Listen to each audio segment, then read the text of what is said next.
Καλησπέρα σε όλους. Good afternoon, wherever you are joining us from.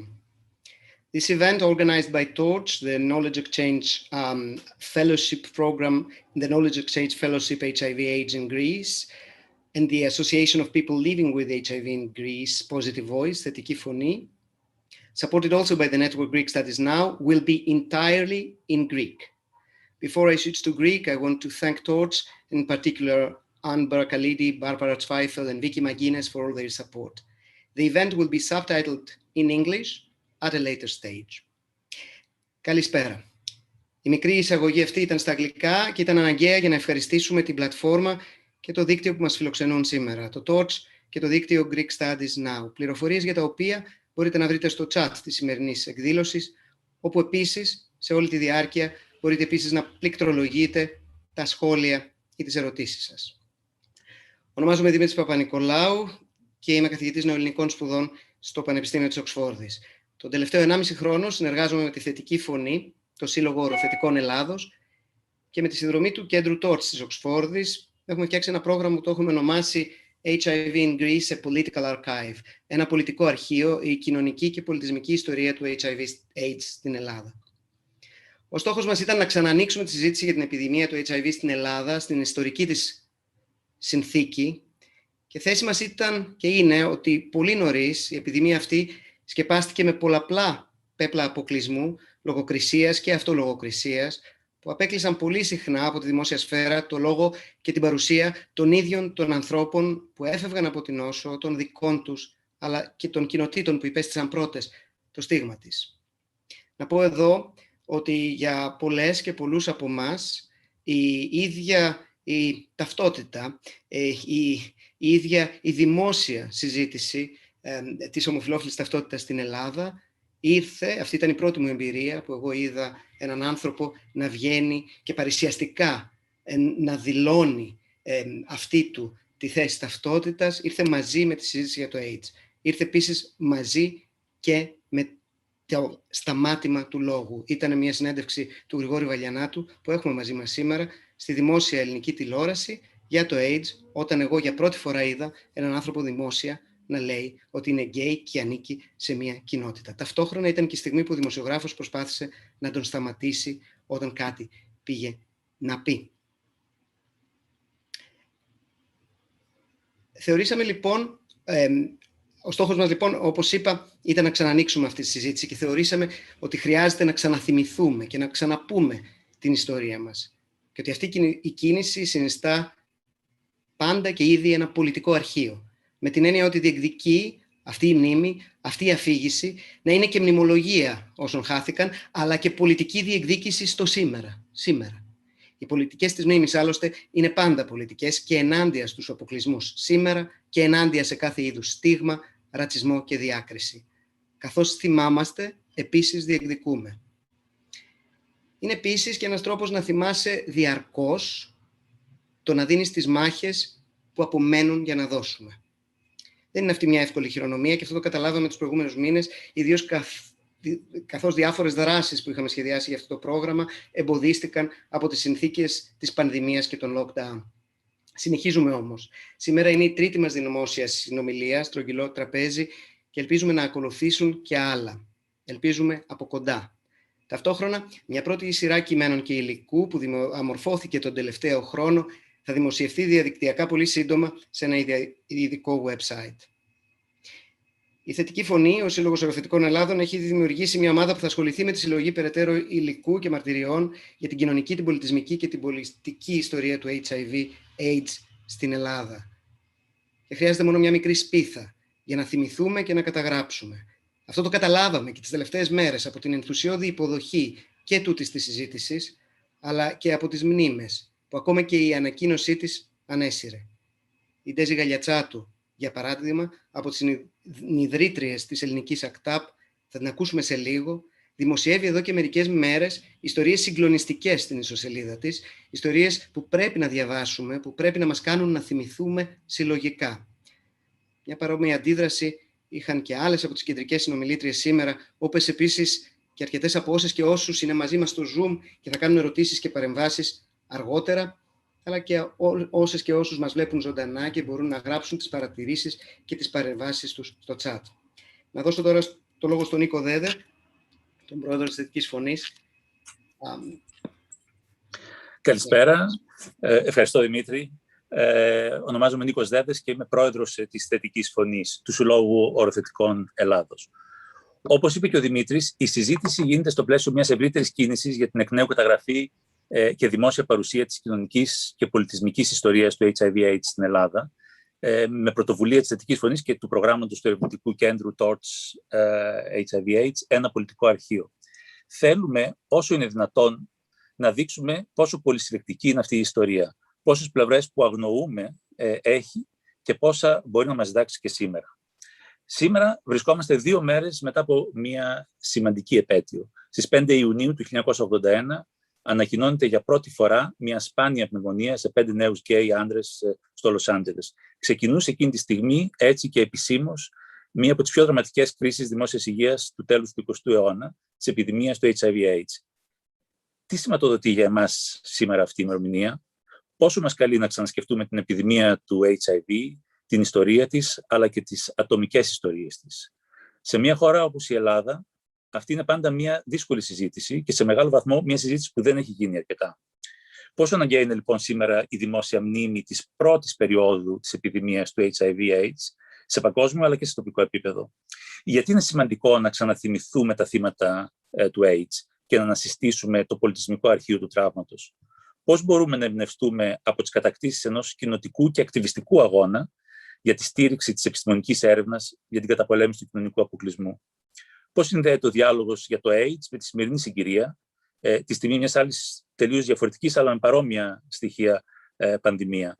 Πόσο σημαντικό είναι να συνεχίσουμε να μιλάμε για την κοινωνική ανισότητα, τη φοβία, το στίγμα και τον αποκλεισμό όλων των κοινωνικών προσδιοριστών που συντηρούν τον HIV ως ένα μείζον ιατρικό και κοινωνικό θέμα? Στόχος μας είναι να τιμηθούμε αλλά και να διεκδικήσουμε τη δημόσια μνήμη με το μυαλό μας τα 40 αυτά πυκνά χρόνια και το βλέμμα μας στραμμένο και στο σήμερα και στο αύριο. Θα δώσω τώρα το λόγο σε μια από τις νεότερες συνεργάτες της Θετική Φωνή, την Εροφίλη Κόκαλη, που θα οργανώσει το διάλογο. Θέλω και από τη μεριά μου να καλωσορίσω τις φίλες και τους φίλους που δέχτηκαν την πρόσκληση και είναι σήμερα μαζί μας, κυρίως βεβαίως τους ομιλητές μας.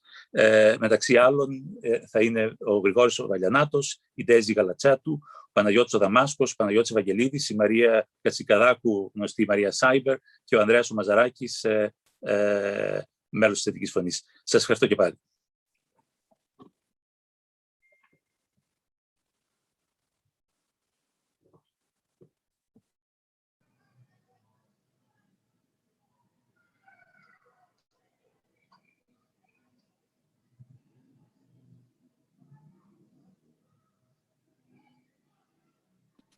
Χρειάζεται...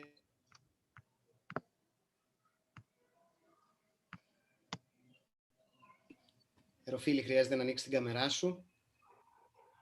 Δεν μπορώ να την ανοίξω. Πρέπει να κάνει κάτι το άτομο που κάνει host γι' αυτό. Ναι. Νομίζω μπορείς να την ανοίξεις τώρα. Τέλεια. Ευχαριστώ πολύ. Καλησπέρα και από μένα. Είμαι η Εροφίλη Κόκαλη. Σας ευχαριστούμε όλους και όλα που είστε σήμερα, θα έλεγα κοντά μας, αλλά ας πούμε εντός πολλών εισαγωγικών κοντά μας. Η εκδήλωσή μας λέγεται 40 χρόνια HIV/AIDS, διεκδικώντας τη δημόσια μνήμη. Και σήμερα είμαστε εδώ για να θυμηθούμε, αλλά και για να μάθουμε. Καλωσορίζω λοιπόν όλους τους ομιλητές και όλες τις ομιλήτριες και ξεκινάμε με τον Ανδρέα Μαζαράκη, ο οποίος είναι μέλος της Θετικής Φωνής, έχει υπάρξει για πολλά χρόνια μέλος και του Διοικητικού Συμβουλίου της Θετικής Φωνής, ενώ έχει υπάρξει και συντονιστής του Φόρουμ Επικοινωνίας Οροθετικών. Ανδρέα, καλησπέρα. Καλησπέρα και από μένα. Καταρχάς να χαιρετήσω όλες τις φίλες και τους φίλους που συμμετέχουμε από κοινού στο πάνελ, αλλά και σε όσους παρακολουθούν την απόψινή εκδήλωση. Νομίζω είναι μια πάρα πολύ σημαντική αρχή καταγραφής της δημόσιας μνήμης. Εγώ αυτό που θα ήθελα να πω είναι ότι τα 40 χρόνια αυτά που πέρασαν από αυτή την πρώτη ανακοίνωση, όπως είπε και ο Νίκος, για μια περίεργη ασθένεια, όπως τότε ονομαζόταν, πλήττει κυρίως ομοφυλόφιλους άντρες, με τα επιτεύγματα της επιστήμης και το πώς έχει εξελιχθεί ο HIV/AIDS, τουλάχιστον στο δυτικό κόσμο, γιατί στον υπόλοιπο κόσμο είναι κάπως πιο διαφορετικά τα πράγματα, παρόλα αυτά μπορεί να χαρακτηριστεί σαν ένα success story. Σήμερα η HIV λίμωξη είναι μια χρόνια πάθηση, μη καταληκτική. Η ποιότητα ζωής των ανθρώπων που ζουν με τον HIV είναι σε αρκετά καλά επίπεδα τις περισσότερες φορές και αυτό οφείλεται, όπως είπα, στα επιτεύγματα της επιστήμης, φαρμακολογίας και ιατρικής. Όμως για τα εκατομμύρια των ανθρώπων παγκόσμια, αλλά και τα 2.116 άτομα που έφυγαν από AIDS, όπως αυτά τουλάχιστον έχουν καταγραφεί από το επιδημιολογικό του Κελπνό ΕΟΔΗ, τα χρόνια που πέρασαν αυτά ήταν μια ιστορία αφόρητου πόνου, φόβου και θανάτου. Η σιωπή, η αδιαφορία και η περιφρόνηση, αυτές οι τρεις λέξεις μπορώ να πω και ίσως θα συμπληρώσουν και οι άλλοι ομιλητές κάτι, ήταν αυτό που λέμε AIDS. 40 χρόνια πριν, για τα αδέλφια μας που έλειωναν στην κυριολεξία στα κρεβάτια των νοσοκομείων, αυτή η σιωπή, η αδιαφορία και η περιφρόνηση ήταν το κύριο που βίωνα. Τώρα τα 2 χρόνια με την επιδημία του COVID, πολλές συγκρίσεις έχουν επιχειρηθεί να γίνουν με την πανδημία του COVID. Θα έλεγα ότι μόνο οι προστατευτικές μάσκες που χρησιμοποιεί το ιατρονοσηλευτικό προσωπικό, η μαύρη σάκη διαχείρισης των νεκρών και η μοναξιά του νοσοκομείου είναι τα 3 που μπορούν να συγκριθούν με όλο αυτό το πόνο και το θάνατο του AIDS των πρώτων χρόνων. Για τους ανθρώπους μας που χτυπήθηκαν από το AIDS, είναι καθοριστική η απουσία της δημόσιας μνήμης. Και αυτό γιατί όπως είπα, κυριαρχούσε η σιωπή, η αδιαφορία και η περιφρόνηση. Μια ασθένεια που χτυπάει αδελφές, πρεζόνια και πουτάνες, δεν είναι και ένα τόσο σημαντικό θέμα που θα πρέπει να απασχολήσει μια κοινωνία. Έτσι αντιμετωπίζονταν το AIDS. Να πω την αλήθεια, θυμάμαι με απέραντη θλίψη, αλλά και οργή πολλές φορές, πώς εξαφανιζόταν οι φίλοι μας, οι άνθρωποι μας, οι γνωστοί μας, μετά από αυτή την καταδικαστική διάγνωση της οροθετικότητας. Πάρα πολλά νέα παιδιά διώχτηκαν από σπίτια. Είναι κάτι το οποίο το αναφέρει και σε μία από τις ιστορίες της Ιντέζη τις προηγούμενες μέρες, στο Facebook. Άλλα παιδιά, μη αντέχοντας το βάρος του στιγματισμού, ειδικά στις κοινωνίες της επαρχίας, αυτοεξορίστηκαν τότε, μπορώ να πω, στην Αθήνα και αργότερα στη Θεσσαλονίκη, για να αντιμετωπίσουν ίσως καλύτερη αντιμετώπιση ιατρική, αλλά κυρίως στοιχειώδεις συνθήκες διαβίωσης. Θυμάμαι επίσης με φρίκη τους ταλάμους στα νοσοκομεία. Όλες οι μονάδες ειδικών λοιμόξεων που ακόμα και σήμερα έχουν έτσι απομείνει, ήταν στο πιο απόμακρο σημείο των νοσοκομείων, ώστε να μην υπάρχει ορατότητα από τους άλλους επισκέπτες του νοσοκομείου. Αυτό βέβαια ήταν και σαν προστασία των ίδιων οροθετικών. Θυμάμαι τις σκηνές από το πώς είχαν χρησιμοποιηθεί τα σπιτάκια των πρώην λεπρών, των χαρσενικών, στο νοσοκομείο των Λιμωδών στην Αγία Βαρβάρα και ξανά άνοιξαν για να στεγάσουν τους πρώτους οροθετικούς. Θυμάμαι εκείνα τα σιδερένια, παλιά κρεβάτια που γινόταν ο σταυρός του μαρτυρίου, όπως θεωρώ ότι συγκλονιστικά αποτύπωσε ο Δημήτρης Παπαγιάννου στο Requiem για το τέλος του έρωτα το 1995. Πολύ βαρύ ήταν ότι οι άνθρωποι πέθαναν μόνοι τους, κυρίως χωρίς κάποιο συγγενή δίπλα τους. Εδώ ίσως σε άλλες παρεμβάσεις θα υποθεί ο ρόλος που έπαιξαν οι λεσβείες από την κοινότητά μας, που επειδή δεν πλήττονταν ήταν οι νοσοκόμες του AIDS. Και να πω ότι έπρεπε αυτοί οι άνθρωποι να κυδεύονται με τρόπο που δεν θα μάθαινε κανείς από τι πέθαναν. Τότε το να πεθάνεις από AIDS ήταν ντροπή. Μαθαίναμε δυστυχώς εβδομάδες, μήνες ή και χρόνια μετά ότι πέθανε ο Κώστας, ο Γιώργος, ο Λεωνίδας, ο Μινάς, ο Ανδρέας, ο Χρήστος, 34, 25, 21, 19, 27 και 32 χρονών. Ξέρετε, αυτά τα ονόματα δεν είναι αληθινά και είναι βίωμά μου. Αυτή λοιπόν τη μνήμη εγώ θεωρώ, σαν άνθρωπος που έχω ζήσει όλα αυτά τα χρόνια, την ιστορία του AIDS, πρέπει να καταγράψουμε, έχουμε υποχρέωση στα αδέλφια μας, γιατί σίγουρα νομίζω ότι δεν άξιζαν να φύγουν κρυφά έτσι όπως έφυγαν. Σας ευχαριστώ και είμαι στη διάθεσή σας.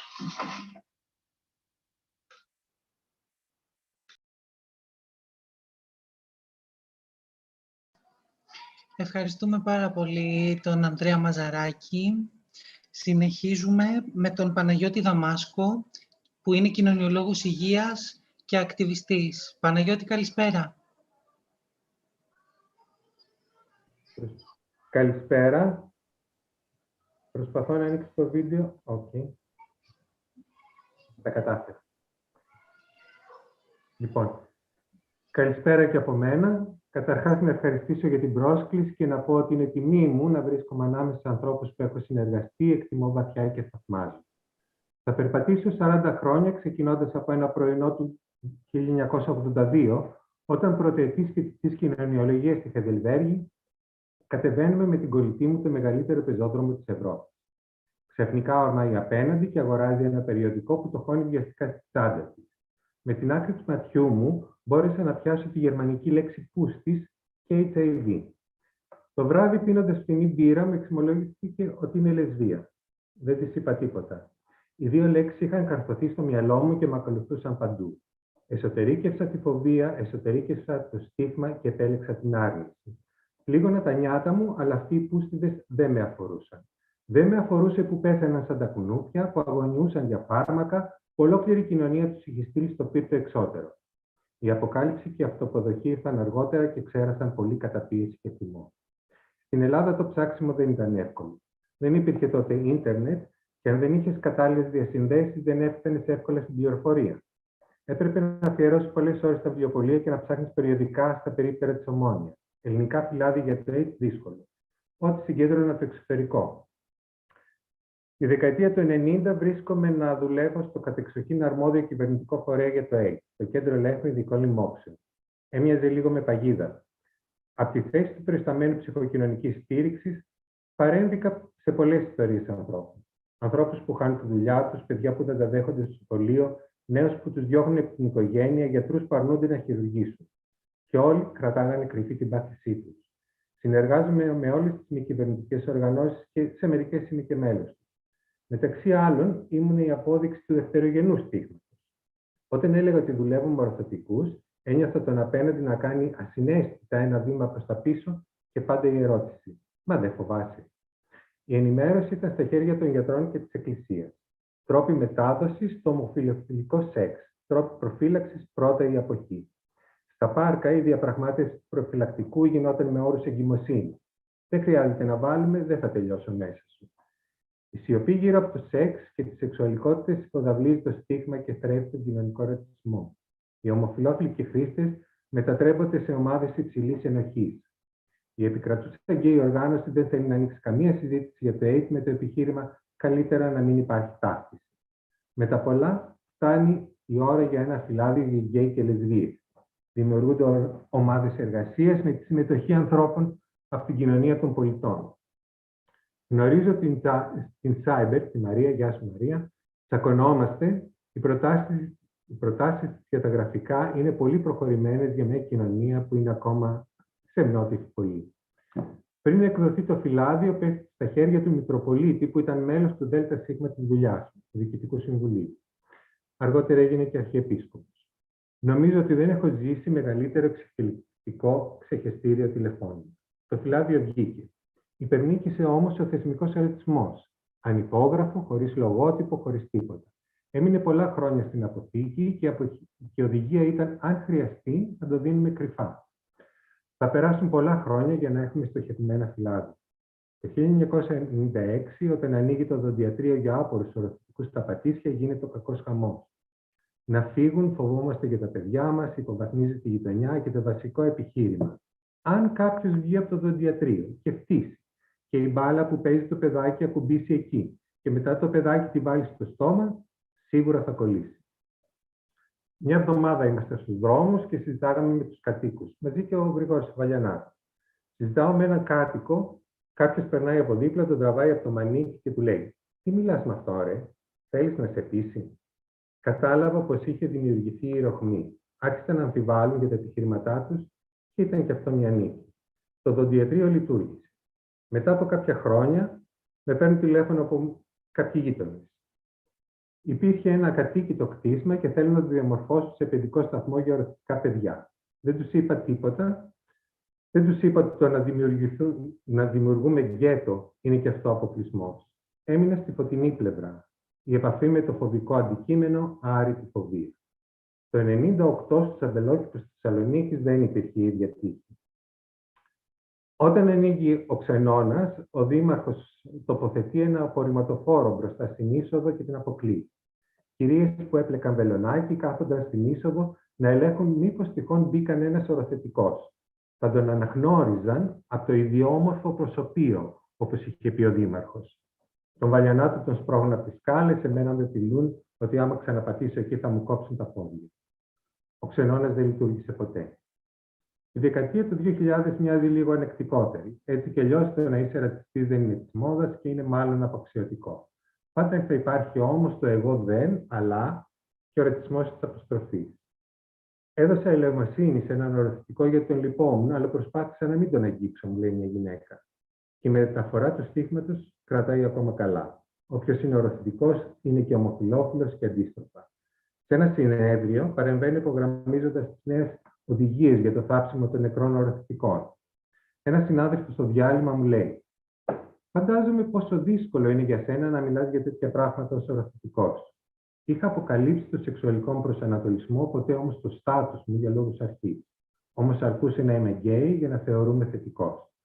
Εν τω μεταξύ, οι ψυχοκοινωνικοί επιστήμονες καταφέρνουμε να προωθηθεί η συμβουλευτική και να βάλουμε και πόδι στην ενημέρωση. Από τα φέρετρα στις παρουσιάσεις των γιατρών και τα δρεπάνια του χάρου, από το AIDS ως μάστιγα, ως όργανο δηλαδή μιας τιμωρίας, περνάμε στην τροποποίηση της συμπεριφοράς και στη διαπραγμάτευση του προφυλακτικού. Θα περάσει περίπου μια δεκαετία για να αλλάξουμε κι εμείς. Από το κάτσε να σου πω τι πρέπει να κάνεις, το πες μου τι κάνεις, να σου πω πώς μπορείς να προφυλαχθείς καλύτερα. Ο συντηρητισμός όμως μπερδεύεται. Ο Δαμάσκος πάει στα σχολεία και προωθεί την ομοφιλοφιλία. Στέλνει γράμμενες διευθυντής σχολείου. Η θεραπεία έχει αρχίσει να εξελίσσεται, η αποσύνδεση του AIDS από το θάνατο βοηθά στη μείωση του φόβου, όχι όμως και του στίγματος. Κρούσματα κοινωνικού θανάτου των οροθετικών έχουμε συχνά. Όταν τα φάρμακα περνάνε από τα κονδύλια, από τα κρατικά κονδύλια στα κονδύλια των ασφαλιστικών φορέων, δημιουργείται ένα μεγάλο θέμα με όσους είναι ανασφάλιστοι και με τους μετανάστες χωρίς νομιμοποιητικά έγγραφα. Ψάχνουμε παραθυράκια και στη συνεννόηση με τους γιατρούς των μονάδων κινούμαστε στα γκρίζα όρια της νομιμότητας. Ξαναξυπνάει η σύνδεση του AIDS με το ξένο. Το AIDS το φέρνουν οι ξένοι και οι εκδιδόμενοι. Ακούγεται από στόματος Υπουργού Υγείας. Η κοινωνική πολιτική για το AIDS συνεχίζει να συρρυκνώνεται στο επίδομα. Και το 2012 γίνεται το μεγάλο boom. Ποια ανθρώπινα δικαιώματα, ποιες ατομικές ελευθερίες. Με ένα άλμα γυρίσαμε πίσω. Οι φωτογραφίες από τις οροθετικές εξεργάτριες εμφανίζονται στην τηλεόραση και στις εφημερίδες. Κυρίως γιατί τώρα απειλούνται οι straight οικογενειάρχες. Αναζωπυρώνουν παλιές προκαταλήψεις, δείχνουν η σχέση της κοινωνίας των πολιτών με τους κυβερνητικούς φορείς κόβονται. Αργότερα, το U is on you είναι ένα ισχυρό επιχείρημα. Η προφύλαξη πριν την έκθεση δεν έχει πάρει ακόμα την θέση που της αξίζει και συνδέεται με ένα έκλειτο βίο και στερημένες φαντασιώσεις οργίες. Όταν ο Βαλιανάτος θα μιλήσει για την οροθετικότητά του, σκέφτομαι πόσα χρόνια περιμέναμε να αλλάξει η κοινωνική αναπαράσταση και ένα δημόσιο πρόσωπο να δείξει ότι ο οροθετικός μπορεί να είναι ένας επιτυχημένος άντρας ή μια επιτυχημένη γυναίκα. Τα στελέχη του checkpoint σήμερα μπορούν να είναι ανοιχτά οροθετικοί, είναι επίσης ένα μεγάλο βήμα. Η σκιά του στίγματος ακόμα παραμονεύει. Το να αποκαλύψει ότι είσαι οροθετικός είναι ακόμα μια σχεδόν ηρωική πράξη. Πρόσφατα, όταν κάποιος μου είπε ότι για να κάνει πιο νωρίς το εμβόλιο κατά του κορονοϊού ανέφερε την οροθετικότητά του, διέκρινα μια περηφάνεια στη φωνή. Ήθελα να σας πω ότι 40 χρόνια έτσι δεν χωράνε εύκολα σε λίγα λεπτά πολυλογίες. Τις τελευταίες μέρες αναρωτιέμαι πώς χωρέσανε 40 χρόνια έτσι σε μια ζωή. Για την αποκωδικοποίησή τους όμως, σίγουρα προσωπικά θα χρειαστώ και μια δεύτερη. Ευχαριστώ για την προσοχή σας.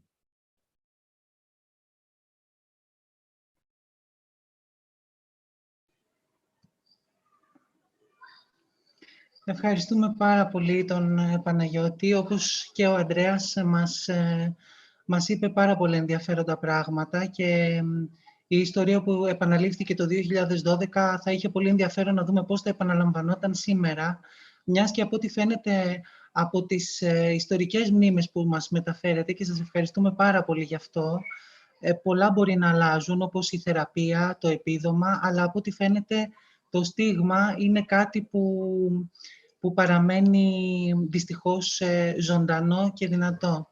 Ευχαριστούμε πάρα πολύ. Θα συνεχίσουμε με τον έτερο Παναγιώτη που έχουμε τη χαρά και την τιμή να έχουμε σήμερα στην παρέα μας. Είναι ο Παναγιώτης Ευαγγελίδης, συγγραφέας και κινηματογραφιστής. Παναγιώτη, καλησπέρα. Καλησπέρα. Ευχαριστούμε πολύ που είσαι εδώ. Να το ξεκινήσω. Βεβαίως. Είσαι έτοιμος? Ωραία, ακούγομαι. Τέλεια, καμπάνα. Θα πιαστώ από την τελευταία λέξη που είπες για το στίγμα και θα πω ότι υπάρχουν τόσα πολλά επίπεδα σε αυτή την ιστορία και ίσως θα μείνω λιγάκι στο ψυχικό αντίκρισμα που είχε αυτή η ιστορία και στην κοινωνία και στους οροθετικούς, αλλά και στην gay ή στην LGBT, όπως λέμε, κοινότητα. Τότε δεν λέγαμε ακόμη αυτό τον όρο. Και τις συνέπειες που ακόμη αντιχούν μέχρι σήμερα. Τότε το να έχεις HIV που το μάθαινες και δεν το έλεγες σε κανέναν, παρά μόνο άμα αναγκαζόσουν, καταρχάς σε εξέθετε σε πολλαπλά επίπεδα. Πρώτον είχες HIV, το οποίο ήταν μίασμα κτλ. Και δεύτερον, ήσουν γκέι. Δηλαδή, θυμάμαι, εγώ, η προσωπική μου ιστορία είναι σε σχέση με τη δουλειά με το AIDS, είναι ότι το 90 ή το 91, να με διορθώσουν οι υπόλοιποι, ο Φράνκο Ότφαρκη έκανε το Κέντρο Ζωής και Έμπνευσης. Και αμέσως, επειδή ήδη είχα πάρα πολλούς φίλους χάσει κιόλας, και επειδή ήταν πάρα πολύ άρρωστοι επίσης φίλοι, πήγα να εργαστώ εκεί σε ομάδες που για πρώτη φορά δημιουργιόντουσαν στην Αθήνα. Υπήρχε ένα σύστημα που λεγόταν Buddy System τότε, επειδή ο Φρανκ ήταν Αμερικάνος και προφανώς είχε κάποιο φορμά μεταφέρει εδώ. Το Buddy System είναι ότι ο καθένας από εμάς, ο εθελοντής, είχε κάποιους πελάτες, ας πούμε, εμείς, και που τους επισκεπτόταν ή στο νοσοκομείο ή στο σπίτι τους ή όπου βρίσκονταν. Μέσα από αυτό ήρθα σε επαφή. Ντέζι, διαβάζω τις ιστορίες σου, δεν σε ξέρω προσωπικά, και έχω κι εγώ δεκάδες ιστορίες τέτοιες και διαβάζω και κλαίω και θυμάμαι και αυτές που θα σας πω μια μαρτυρία που είχα ένα κύριο που μάλιστα έμενε εδώ κοντά που μένω και εγώ τώρα στη Ζωόχου Πηγής και ο οποίος ήταν ένας μεγάλος άνθρωπος, δηλαδή μεγάλος, τώρα έχω μεγαλώσει και εγώ και είμαι κοντά, ήταν άνω των 70 λίγο και πήγα σε αυτό το σπίτι, φαινόταν εύπορος οικονομικά, είχε μια γυναίκα η οποία τον φρόντιζε και κατάλαβα αμέσως ότι αυτός ο άνθρωπος των 70 ετών ήταν απαγορευμένος από την οικογένειά του να τον δει οποιοσδήποτε. Τον είχαν φέρει από την Αμερική όπου ζούσε και ο σύντροφός του είχε πεθάνει από AIDS και τον είχαν μαντρώσει σε αυτό το διαμέρισμα στα Εξάρχεια με αυτή τη γυναίκα. Απαγορευότανε, δηλαδή η γυναίκα αυτή περιμέναμε να βγει από το δωμάτιο, η κοπέλα που πλήρωναν δηλαδή, για να τον φροντίζει, για να μου πει τις ιστορίες του. Και μου λέει, οι συγγενείς μου αυτή τη στιγμή περιμένουν να πεθάνω. Θέλουν να πεθάνω για να φύγει το μίασμα, να μην υπάρχει αυτό το σπίτι και να ρωτάνε τι γίνεται ο Γιώργος Κώστας, ας πούμε. Αφού τον είδα μερικές φορές, θέλω να καταλήξω στο τέλος αυτής της ιστορίας. Κάποια στιγμή μου τηλεφώνησε και μου λέει, Παναγιώτη, δεν θα ήθελα να ξαναέρθεις. Και του λέω γιατί. Μου λέει, γιατί μου θυμίζεις τον εαυτό μου νέο, μου θυμίζεις πως είναι να ζει κάποιος και εγώ αυτό δεν μπορώ να το ξαναζήσω ποτέ. Προτιμώ να παραδοθώ στη λύθη και στο θάνατο. Αυτό για μένα ήταν πάρα πολύ δυνατό χτύπημα, ότι φτάνει ένας άνθρωπος να φτάσει σε αυτή την παραδοχή, και είναι ίσως μια ιστορία διαφορετική από τις άλλες, γιατί αυτός ο άνθρωπος είχε και λεφτά, τον φρόντιζαν και τα λοιπά, αλλά από μόνος του, από μια φοβικότητα, είχε περιχαρακωθεί και ο ίδιος είπε, δεν θέλω άλλο, παραδίδομαι στη μοίρα μου. Μετά δούλεψα για πάρα πολλά χρόνια, για πάρα πολλά, 6-7 νομίζω, 8, στο τμήμα των φυλακών Κορυδαλλού, και από εκεί έχω άπειρες ιστορίες επίσης, να σας πω, σε άλλα πιθανώς Zoom. Στο τμήμα είχαν κάνει την πτέρυγα του ψυχιατρίου, τον Άγιο Παύλο που λένε στις φυλακές Κορυδαλλού, την είχαν κάνει πτέρυγα ασθενών AIDS, όπου εκεί ήταν Έλληνες, ξένοι, κυρίως τοξικομανείς, γιατί έπρεπε να έχεις κάποια σχέση με την παραβατικότητα και τη δικαιοσύνη για να είσαι στη φυλακή βέβαια, και οι οποίοι αυτοί οι άνθρωποι δεν ερχόντουσαν οι γονείς τους, δεν τους έστελνε κανείς τίποτα, τους πηγαίναμε εμείς φαγητά, μία φορά τη βδομάδα μπορούσαμε να τους δούμε, τους πηγαίναμε, τι δεν τους έδινε η φυλακή, προσπαθούσαμε να το μαζεύουμε από εράνους και τα λοιπά, πηγαίναμε και βρίσκαμε δικηγόρους για αυτούς τους ανθρώπους, επίσης τους υπερασπιζόμασταν αν ήταν μαύροι, υπήρχαν πολλοί οι οποίοι είχαν τον κίνδυνο να απελαθούν πίσω στην Αφρική, που αυτό σήμαινε θάνατος κατευθείαν. Μέχρι που κάποια στιγμή το κατάργησαν οι φυλακές Κορυδαλλού αυτό το πρόγραμμα, γιατί είπανε τώρα έχουν βγει φάρμακα, όλα πάνε καλά και τα λοιπά, δεν χρειάζεται πλέον αυτός ο τομέας, και έτσι έκλεισε και αυτό, και εγώ σιγά σιγά είχα αποσυρθεί και από αυτόν τον ακτιβισμό, γιατί πράγματι είχαν βγει τα φάρμακα, είχαν αλλάξει τα δεδομένα, όπως έκανες Παναγιώτη και εσύ την ιστορική διαδρομή. Αυτό που θέλω έτσι περαστικά, έτσι σαν σημεία να πω, ότι η γκέι κοινότητα δεν χτυπήθηκε μόνο σαν θάνατος και σαν ασθένεια, και όπως είπες Ανδρέα, σαν τρόμος, αρρώστια, θάνατος, ντροπή. Μεταξύ των γκέι ανθρώπων δημιουργήθηκαν πάρα πολλά σύνδρομα. Ας πούμε, άνθρωποι χάσανε μία σειρά φίλων επειδή δεν αντέχανε να τους βλέπουν έτσι. Όχι από ομοφοβία αναγκαστικά αυτό, αλλά επειδή είναι πτυχές που δεν λέγονται συνήθως, γιατί σταματάμε στη μεγαλύτερη εικόνα που είναι οι γονείς, η κοινωνία, και που ξέρω πως θα τα πούνε πάρα πολύ αυτά και είναι τα βασικά έτσι κι αλλιώς, αλλά θα άξιζε μια δεύτερη ανάγνωση τι γίνεται και σε ένα δεύτερο και τρίτο επίπεδο. Ξέρω ανθρώπους που χάσανε όλους τους φίλους επειδή δεν άντεχαν να τους βλέπουν να πεθαίνουν. Και εκεί που τους χρειαζόντουσαν περισσότερο φύγανε. Και μείνανε 3 βέβαια που ήτανε. Το AIDS, όπως διαφορετικά από ότι είναι το COVID τώρα, εγώ δεν βρίσκω θα άξιζε μια συγκριτική συνομιλία, ας πούμε. Εγώ νομίζω ότι το AIDS ήταν μια δοκιμασία της ανθρωπιάς παγκόσμια και της ανοχής της διαφορετικότητας, σε μια Ελλάδα ειδικά τότε, που το να πεις ότι είσαι γκέι ήδη ήταν εξορισμού καταδίκη, το να πεις ότι έχεις και AIDS σε διώχναν οι γονείς σου. Έχω πάει σε νοσοκομεία που οι νοσοκόμες οι ίδιες βέβαια στα αρχικά στάδια που δεν ξέρανε πώς κολλούσε, ιστορίες που πιθανώς είναι γνωστές σε εμάς τους παλιότερους, αφήνανε το δίσκο έξω από την πόρτα και έπρεπε ο ασθενής με τους ορούς, με τα 1002, με τα καπόζι που ήταν γεμάτος και δεν μπορούσε να περπατήσει, να συρθεί ως εκεί. Πηγαίναμε βέβαια και τους πηγαίναμε την τροφή, όσοι ασχολούμασταν με αυτό και όσο προλαβαίναμε και μπορούσαμε. Επίσης υπάρχει ένα άλλο, έτσι λέω θέματα αυτή τη στιγμή, δημιουργήθηκε αργότερα μεταξύ των γκέι αυτό που ονομαζόταν στην Αμερική, δεν ξέρω εδώ πώς μεταφράστηκε σαν όρος, η ενοχή του επιβιώσαντα ή η ενοχή αυτού που δεν κόλλησε AIDS. Δηλαδή, που ήταν γκέι, αλλά που δεν κόλλησε και που όλοι του οι φίλοι πέθαναν και αυτός εξακολουθούσε να ζει. Πείτε μου όταν έχω τα λεπτά μου, γιατί εγώ μπορώ να μιλάω για πάντα. Αυτό ήταν επίσης σημαντικό, γιατί μια σειρά ανθρώπων περάσανε σε ένα είδος κατάθλιψης. Εγώ δεν κόλλησα. Γιατί δεν κόλλησα? Εγώ γιατί δεν πέθανα? Ναι, μεν χαίρομαι φοβερά, ζω και τα λοιπά, αλλά πεθάναν όλοι μου οι φίλοι. Υπήρχε και αυτό το επίπεδο. Αν έχω φτάσει στο χρόνο μου, πες μου, Εροφίλη. Έχεις 2-3 λεπτά, Παναγιώτη. Πες μας. Ωραία. Λέω ότι ήταν μια δοκιμασία αποδοχής σε όλα τα επίπεδα. Οι οικογένειες διώχνανε, η κοινωνία δεν... Ξέρω ανθρώπους, φίλους, προσωπικούς δικούς μας και όλη στην κοινότητα. Ξέρουμε άτομα γνωστά της κοινότητας που πεθάνανε και στην κηδεία πια υπόθηκε ότι έχουν πεθάνει από AIDS.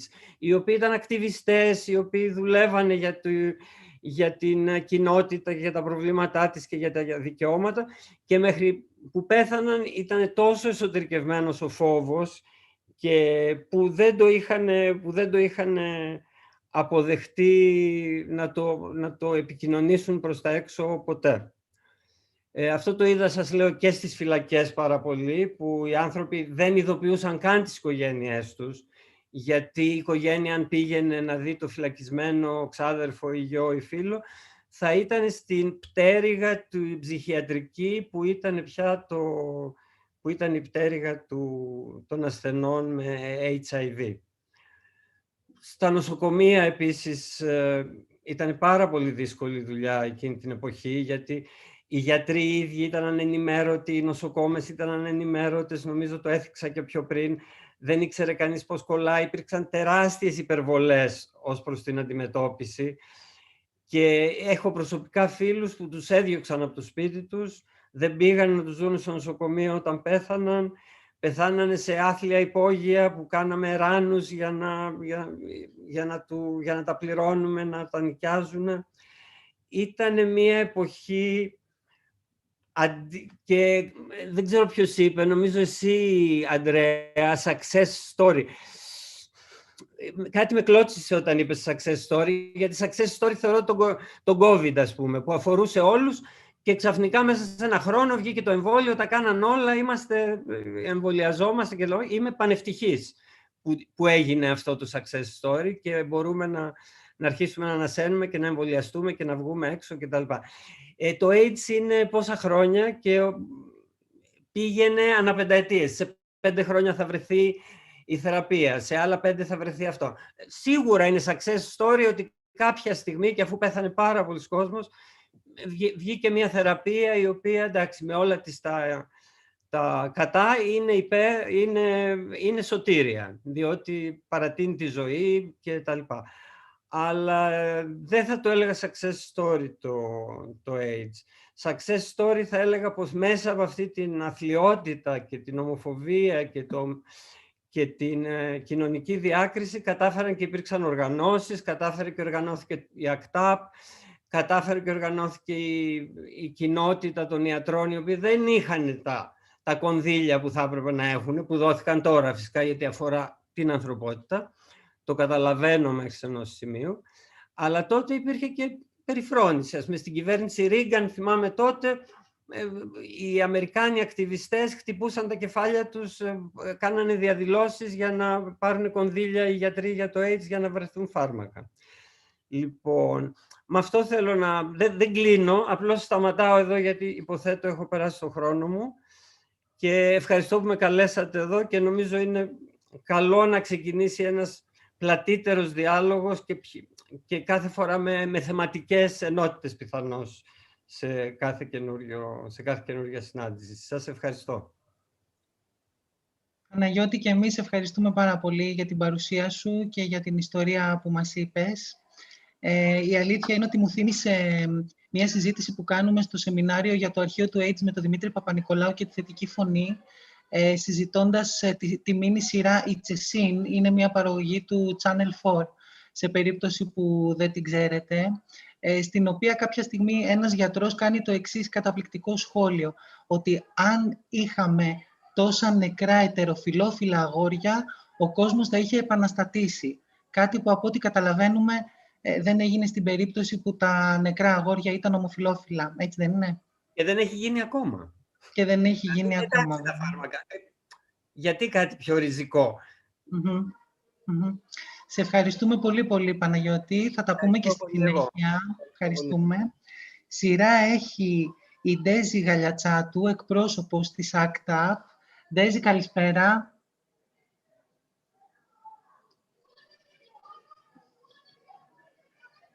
Ντέζη.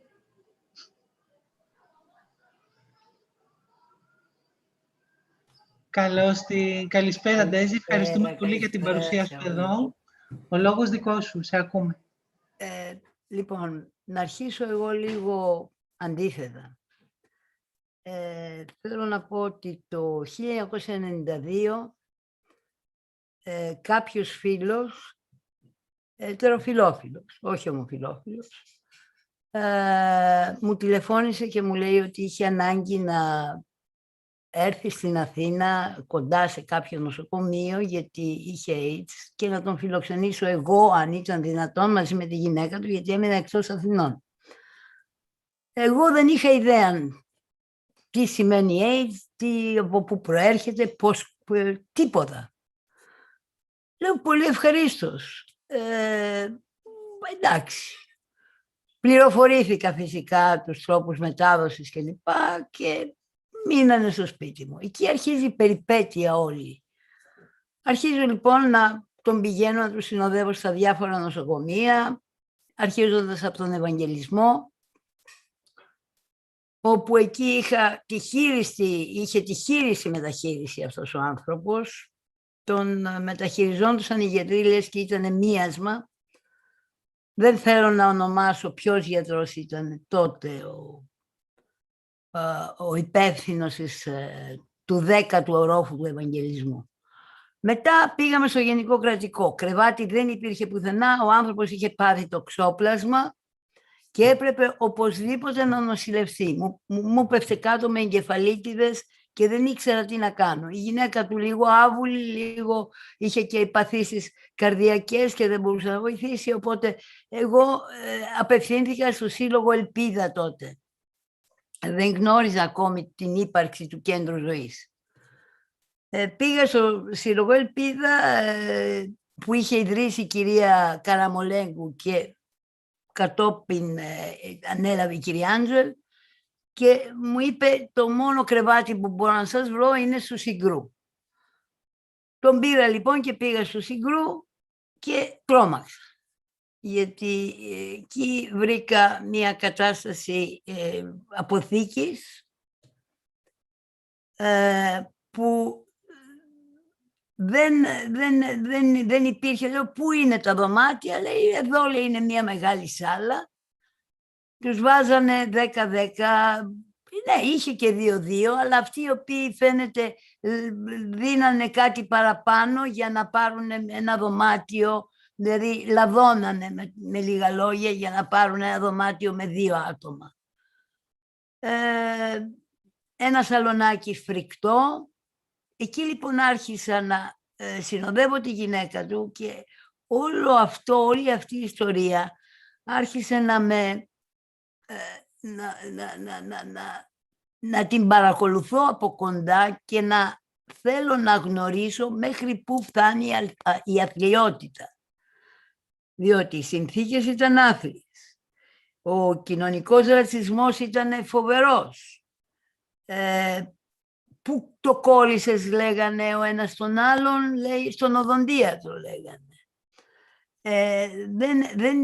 Δεν μπορούσε κανείς να βρει άκρη πουθενά και με κανένα. Το κάθε πρωί που περνούσε ο καθηγητής γιατρός με τους άλλους γιατρούς, τους περιφρονούσε σε σημείο, δηλαδή κάποιος από το σαλονάκι σηκωνόταν να του ρωτήσει κάτι και του έκανε έτσι, τον έσπροχνε με το χέρι, λες και ήταν κάτσε λέει, θα τα πούμε μετά.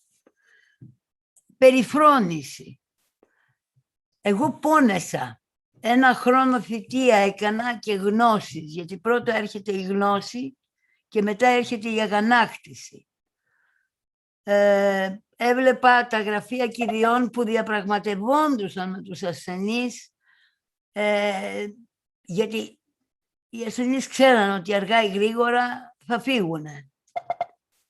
Υπήρχαν και πολλοί ετερόφιλοι. Εγώ θέλω να το τονίσω αυτό. Δεν ήταν μόνο γκέι. Υπήρχαν ζευγάρια. Υπήρχαν ζευγάρια με παιδιά που ερχόντουσαν. Όταν φεύγανε οι γονείς από αυτόν τον κόσμο, υπήρχε και πρόβλημα υιοθεσίας. Με αυτό το κομμάτι είχε ασχοληθεί ο Σύλλογος Ελπίδα τότε. Το Κέντρο Ζωής επίσης έκανε καλή δουλειά, αλλά και ήμασταν κοντά. Αλλά εγώ εκείνη τη στιγμή έλεγα, εδώ δεν υπάρχει δράση. Για να φτιάξουν τα πράγματα, λοιπόν, ήταν επίγον να βρεθεί κάποιος τρόπος να δράσουμε για να γίνουν ριζοσπαστικές αλλαγές.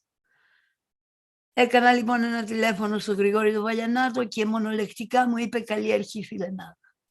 Την άλλη μέρα συναντιόμαστε σε ένα υπόγειο που μας φιλοξένησε μια φίλη ψυχολόγος και εγώ παίρνω 2-3 οροθετικούς που ήταν ελαφρά ασθενείς από του Συγκρού και αρχίσαμε και είπαμε εμείς είμαστε, τι κάνουμε. Ο Γρηγόρης λέει θα κάνουμε ένα κάλεσμα.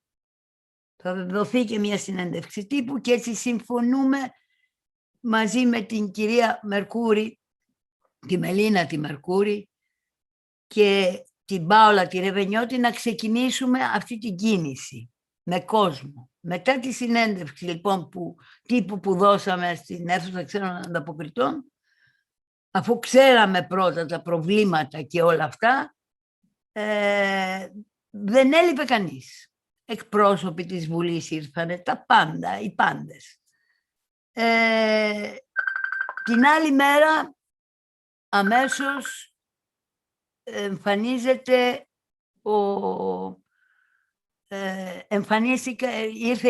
ήρθε πάρα πολλοί κόσμος. Δηλαδή δεν το περίμενα κι εγώ ότι θα ερχόταν τόσος πολλοί κόσμος. Και αρχίσαμε την οργάνωση. Χωριστήκαμε σε 4 ομάδες.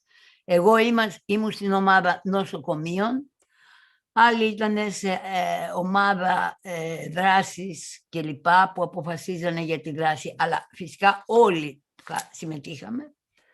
Και έτσι ξεκινήσαμε με τα αιτήματά μας. Τα αιτήματα ήταν τα εξής. Πρώτον, το νοσοκομείο Συγκρού να φύγει μια μονάδα και να γίνει μια καινούρια μονάδα. Πράγμα το οποίο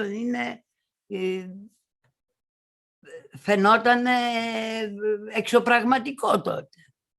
Αλλά εγώ ήξερα ότι αν επιμείνουμε, γιατί υπήρχε το δίκαιο, θα γίνει.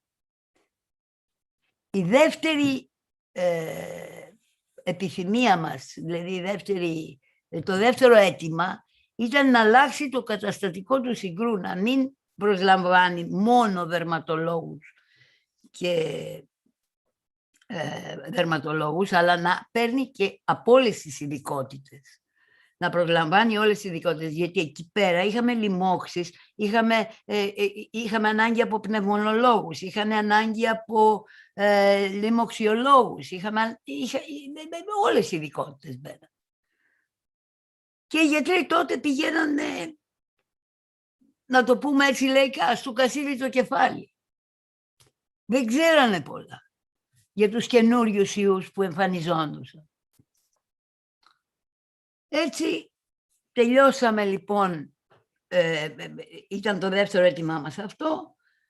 Μετά θέλαμε την καλυτέρευση των συνθήκων του Ξενώνα Κανμηνίων, διότι ήταν σε φρικτή κατάσταση ο Ξενώνας. Την αύξηση επιδόματος, ακούστε τι θελήσαμε, αύξηση επιδόματος πρόνοιας. και ζητούσαμε μια τεράστια αύξηση επιδόματος, διότι ένα παιδί που το διώχνανε από το σπίτι γιατί είχε AIDS, δεν μπορούσε να ζήσει με 19.000 το δίμηνο. Πού θα πήγαινε αυτός ο άνθρωπος? Είχαμε πολλούς που ερχόντουσαν στο Συγκρού και τρώγανε τα φαγητά που περίσσευαν. Πάρα πολύ. Αυτό πραγματικά ήταν κάτι που δεν το άντεχα να το βλέπω κι εγώ. Και φυσικά ένα πράγμα που πάνω απ' όλα θελήσαμε είναι η ένωση. Δηλαδή, ο καθένας να κρατήσει την αυτονομία του με τους άλλους συλλόγους, δηλαδή που μιλήσαμε, να κρατούσαν την αυτονομία τους, αλλά στη δράση να έρθουν μαζί μας. Αυτά λοιπόν τα αιτήματα τα πραγματοποιήσαμε με τους εξής τρόπους. Κάναμε την πρώτη διαμαρτυρία, η οποία ήταν εξάπλα στην άσφαλτο, σταματήσαμε την κυκλοφορία, δεν είχε τόση επιτυχία, δεν εισακουστήκαμε. Κάνουμε δεύτερη διαμαρτυρία, πάλι τα πράγματα πήγαν έτσι και έτσι, οπότε όταν αρχίσαμε και γινόμαστε πάρα πολύ μέσα οι άνθρωποι οι οποίοι ερχόντουσαν στις διαμαρτυρίες, τότε αποφασίσαμε να κάνουμε μία πολύ δραστική κίνηση. Πήραμε σταυρούς μαύρους, γράψαμε τα ονόματα, ντυθήκαμε προφυλακτικά, τυλίξαμε όλο το Υπουργείο και Πρόνοιας, το 1995 μου φαίνεται έγινε αυτό, Πικρεμαστινού έγινε, με γάζες ματωμένες, με σφυρίχτρες, υπήρχαν τα ΜΑΤ, τέλος πάντων ήταν πρωτοφανής η διαμαρτυρία και γράψαν και οι εφημερίδες, γίναμε πρωτοσέλιδο, ότι τέτοια διαμαρτυρία δεν έχει ξαναδεί η Αθήνα. Το αποτέλεσμα ήταν θετικότατο. Μέσα σε μία εβδομάδα όλα τα αιτήματά μας είχαν γίνει. Είχαν υπογραφεί και ήδη είχαν αρχίσει τις διαπραγματεύσεις να βρεθεί εταιρεία κατασκευαστική, ξέρω εγώ τι εταιρεία ήταν αυτή, για να φτιαχτεί η καινούρια μονάδα του Συγκρού. Εγώ θεώρησα ότι αυτό ήταν ένα μεγάλο έργο. Και θεωρώ ότι είναι έργο της ΑΚΤΑΠ μαζί με τους άλλους συλλόγους, γιατί συμβάλανε, είχαμε ενωθεί και η Ένωση φέρνει τη δύναμη. Συμβάλαμε όλοι για να πραγματοποιηθούν αυτά. Και ευχαριστώ μετά από τόσα χρόνια αυτούς τους δύο συλλόγους που στάθηκαν δίπλα μας σαν αδέρφια και δεν μας έβλεπαν πλέον ανταγωνιστικά. Όταν τελείωσαν όλα αυτά, εγώ έφυγα. Το στίγμα το πολεμήσαμε όσο μπορούσαμε, με σποτάκια, με ανθρώπους οροθετικούς που βγαίνανε προς το έξω, ασθενείς φίλοι από του Συγκρού, που δέχτηκαν να βγούνε και να μιλήσουν, στην αρχή με γυρισμένη την πλάτη, μετά με τη φάτσα τους ανοιχτή κλπ. Στο φακό δεν είχαν πρόβλημα. Έτσι θεώρησα ότι εγώ πρέπει να αποχωρήσω από την ΑΚΤΑΠ. Αυτή είναι η εμπειρία μου, η οποία ήταν και τραυματική, μπορούμε να την πούμε, και ικανοποιήθηκα από αυτό το έργο το οποίο έγινε. Δεν το έκανα εγώ. Το έκαναν οι ίδιοι οι ασθενείς. Διότι οι ίδιοι οι ασθενείς ερχόντουσαν στις διαμαρτυρίες και ήταν οι μπροστάριδες. Εγώ ήμουν απλώς, συντόνιζα την κατάσταση, προσπαθούσα να συντονίσω την κατάσταση και να προτείνω πράγματα και να γίνει ψηφοφορία και να πάρουμε όλη απόφαση για να γίνει κάτι τέτοιο. Όταν λοιπόν πραγματοποιήθηκαν όλα αυτά, εγώ αποχώρησα. Αυτό έγινε σε διάστημα 2,5 ετών. Όλο αυτό το έργο τελείωσε στα 2,5 χρόνια. Έγιναν και άλλα πολλά. Αλλά έχω λίγο χρόνο, θέλω να δώσω χρόνο και στους άλλους. Ντέζη, σε ευχαριστούμε πάρα πολύ. Και εγώ ευχαριστώ. Και εμείς ευχαριστούμε πάρα πολύ. Γέμισες το χρόνο σου με τον καλύτερο δυνατό τρόπο και θα μπορούσαμε σίγουρα να μιλάμε για πολλές ώρες για όλα αυτά που μας εξιστόρισες. Και σε ευχαριστούμε πολύ για την όποια συμμετοχή είχες και εσύ και οι σύντροφοι και οι συντρόφισσές σου τότε σε όλα αυτά που μας περιέγραψες. Η Ντέζη μας μίλησε, πρόσθεσε στο στίγμα που μέχρι τώρα έχουμε ακούσει, για το διπλό στίγμα δηλαδή του HIV και της ομοφοβίας, πρόσθεσε τις διαγνώσεις των straight ανθρώπων, των straight παντρεμένων ανθρώπων, με παιδιά. Κάτι που έτσι κι αλλιώς και η εμπειρία μας από τη θετική φωνή μας το επιβεβαιώνει μέχρι και σήμερα. Ανέφερες και την Πάολα Ρεβενιώτη, η οποία μας λείπει πολύ σήμερα και της στέλνουμε την αγάπη μας. Επίσης. Και σε ευχαριστούμε και πάλι πάρα πολύ. Ευχαριστούμε πολύ, Ντέζη. Ευχαριστούμε πολύ. Θα τα πούμε και στη συνέχεια. Σειρά έχει η Μαρία Κατσικαδάκου ή αλλιώς η Μαρία Σάιμπερ για τον περισσότερο κόσμο. Είναι ιδιοκτήτρια και οργανώτρια του Outview Film Festival και ιδιοκτήτρια του lesbian.gr. Καλησπέρα, Μαριά.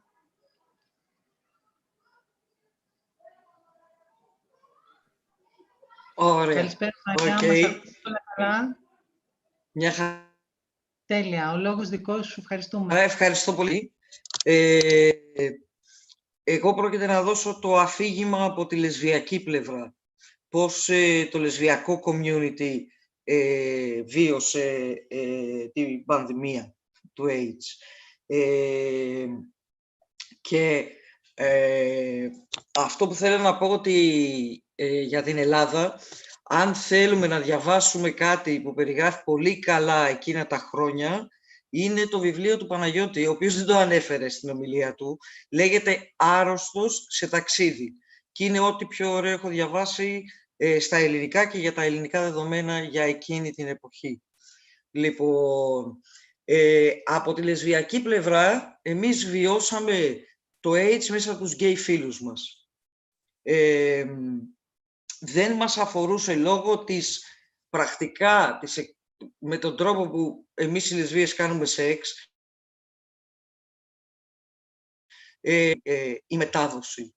Γι' αυτό και εγώ προσωπικά σε όλη τη ζωή μου ξέρω μόνο 2 οροθετικές λεσβείες, οι οποίες αρρωστήσανε επειδή κάνανε χρήση ηρωίνης από τις ενέσεις. Λοιπόν, ένα βασικό πράγμα το οποίο θα έλεγα δεν τονίστηκε είναι ότι τη στιγμή που έβραζε η Αμερική και η Ευρώπη, εμείς εδώ δεν ξέραμε τίποτα με τίποτα. Λοιπόν, μιλάμε ότι κινήματα και δράσεις υπήρχαν από το 80 κάτι και το 80 έξω και εδώ πέρα δεν άνοιγε ρουθούνη. Εγώ θυμάμαι, όπως και πάρα πολλοί γκέι κόσμος, πηγαίναμε κλασικά στη Μύκονο. Λοιπόν, και εντάξει, εγώ έτυχε να πηγαίνω για από πιτσιρίκια, γιατί είχε θεία μου σπίτι, και ήξερα μόνο για τον Billy Bob. Και αυτό ήταν πολύ αόριστο, ούτε ξέραμε ακριβώς από τι πέθανε.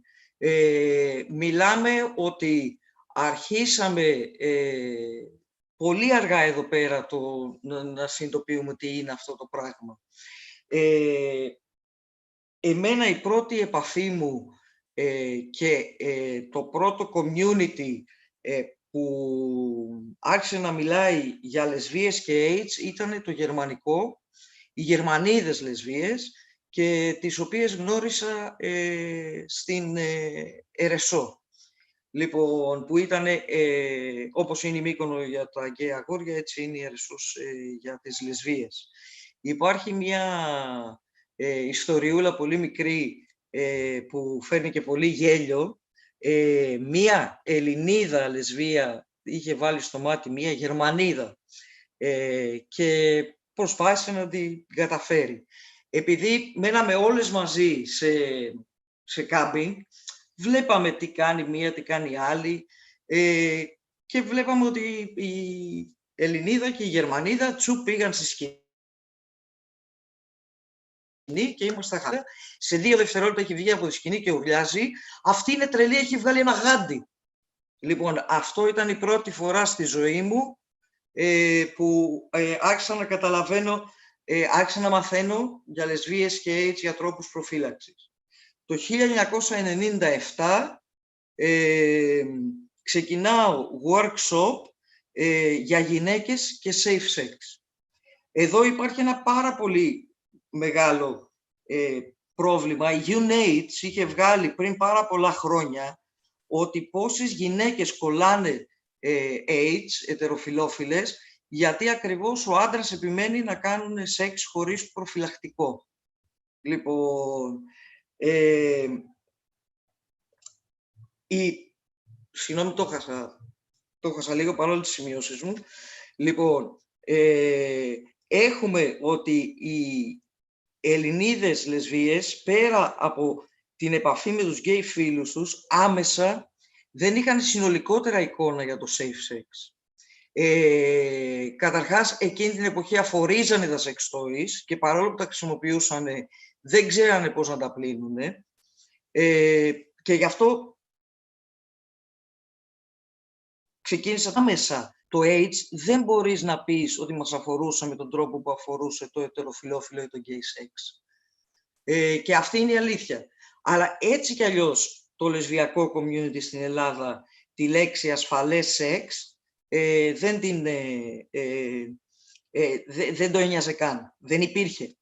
Λοιπόν, θυμάμαι στο Παρίσι που πάω σε ένα Pride εκείνα τα χρόνια και είναι ένα άρμα το οποίο έχει κάποιες γυμνόσφιθες γυναίκες με κομμένο τον ένα μαστό. Και από κάτω γράφει ένα σύνθημα ότι όπως βοηθήσαμε εμείς τους γκέι άντρες στην εποχή του AIDS, οι γκέι άντρες και το community μας δεν είναι καθόλου αρρωγός για τον καρκίνο που μαστίζεται όλος ο γυναικείος πληθυσμός. Λοιπόν, και με είχε συγκινήσει πάρα πολύ. Υπάρχουν αυτή τη στιγμή κάποια ντοκιμαντέρ, όχι πληθώρα, τα οποία δείχνουν το πόσο οι λεσβίες βοηθήσανε και συνολικότερα οι γυναίκες την εποχή με το AIDS. Και ως νοσοκόμες, και ως φίλες, και ως γιατροί. Και εδώ πέρα ήθελα, επειδή δεν ακούστηκε καθόλου, το όνομα ακόμα μιας γυναίκας που έχει βοηθήσει πάρα πολύ, που είναι φυσικά η Χρυσούλα Ιμπότση. Λοιπόν, έχουμε πληθώρα γυναικών και μαρτυριών που εκείνη την εποχή βοηθήσανε πάρα πολύ το gay community και τον ίδιο τον ασθενή. Εντάξει, γιατί αν θέλουμε να μιλάμε αυτή τη στιγμή για όλες τις περιγραφές που έχουν κάνει τα αγόρια και όλα αυτά τα οποία βιώσαμε κι εμείς μέσα τους γκέι φίλους για το πόσο απάνθρωπα φεύγανε, είναι ότι δεν υπήρχε ούτε κατά διάνοια αυτό που λέμε ανακουφιστική φροντίδα. Αυτό να σου πιάσει το χέρι να φύγεις ήσυχα. Και αυτό είναι ένα θλιβερό γεγονός. Λοιπόν, υπάρχουν πολλές καταγραφές ότι οι φροντίστριες ήταν γυναίκες και ένα μεγάλο κομμάτι λεσβιών. Λοιπόν, αυτό το οποίο θυμάμαι είναι ότι κάποια στιγμή μου δίνει ο Γρηγόρης ο Βαλιανάτος και χαίρομαι πολύ που το ανέφερε ο Παναγιώτης ο Δαμάσκος, να κάνω τα φυλάδια gay και AIDS, λεσβίες και AIDS. Το gay και AIDS έχει ξανακυκλοφορήσει, ενώ ότι ήταν κάτι το οποίο φυσικά κουβεντιαζόταν πάρα πολύ. Οι εικόνες ήταν gay άντρες, dicks, ok, whatever. Και κάνω και το φυλάδιο λεσβίες και AIDS. Και εκεί γίνεται ο πανικός, όπως το είπε ο Παναγιώτης ο Δαμάσκος, λοιπόν, και με τον παπά στην ΑΚΤΑΠ, παπάς μέλος ΑΚΤΑΠ τέλος πάντων, λοιπόν, ασχολίαστο, αλλά έτσι ήταν αυτά τα χρόνια, αλλά και μες στο λεσβιακό community. Λέει ο Παναγιώτης ότι τα πήραν, τα φυλάξανε και τα δίνανε κρυφά. Λοιπόν, εγώ με το που τυπωθήκανε τα φυλάδια, γιατί τα έφτιαξα, λοιπόν, και γραφιστικά, στο λεσβιακό φυλάδιο το είχα ξεπατώσει σε ντίλντο, στραπών, δονητές. Ήταν όντως προχωρημένο για την εποχή του και ήταν προχωρημένο και για τη λεσβιακή κοινότητα.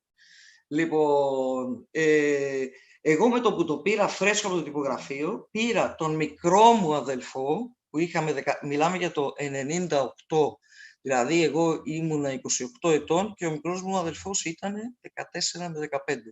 Και πήγαμε έξω από το Λάμδα και μοιράζαμε στα γκέι αγόρια, ήμουν τόσο περήφανη που βγήκε, ήταν φρέσκο, το είχα φτιάξει, ήμουν εξετρελαμένη. Λοιπόν, σας πληροφορώ ότι φοβόντουσαν και να τα κουμπίσουν μη χαρακτηριστούν το 98. Ήταν έτσι, κάναν έτσι. Παπατία, δεν τα κουμπάγανε. Όσο για τη λεσβιακή κοινότητα, καταλαβαίνετε, ενώ έχει μια ωραία φωτογραφία απ' έξω, υπάρχουν, εγώ προσωπικά έχω 4-5 αντίτυπα μόνο από αυτό.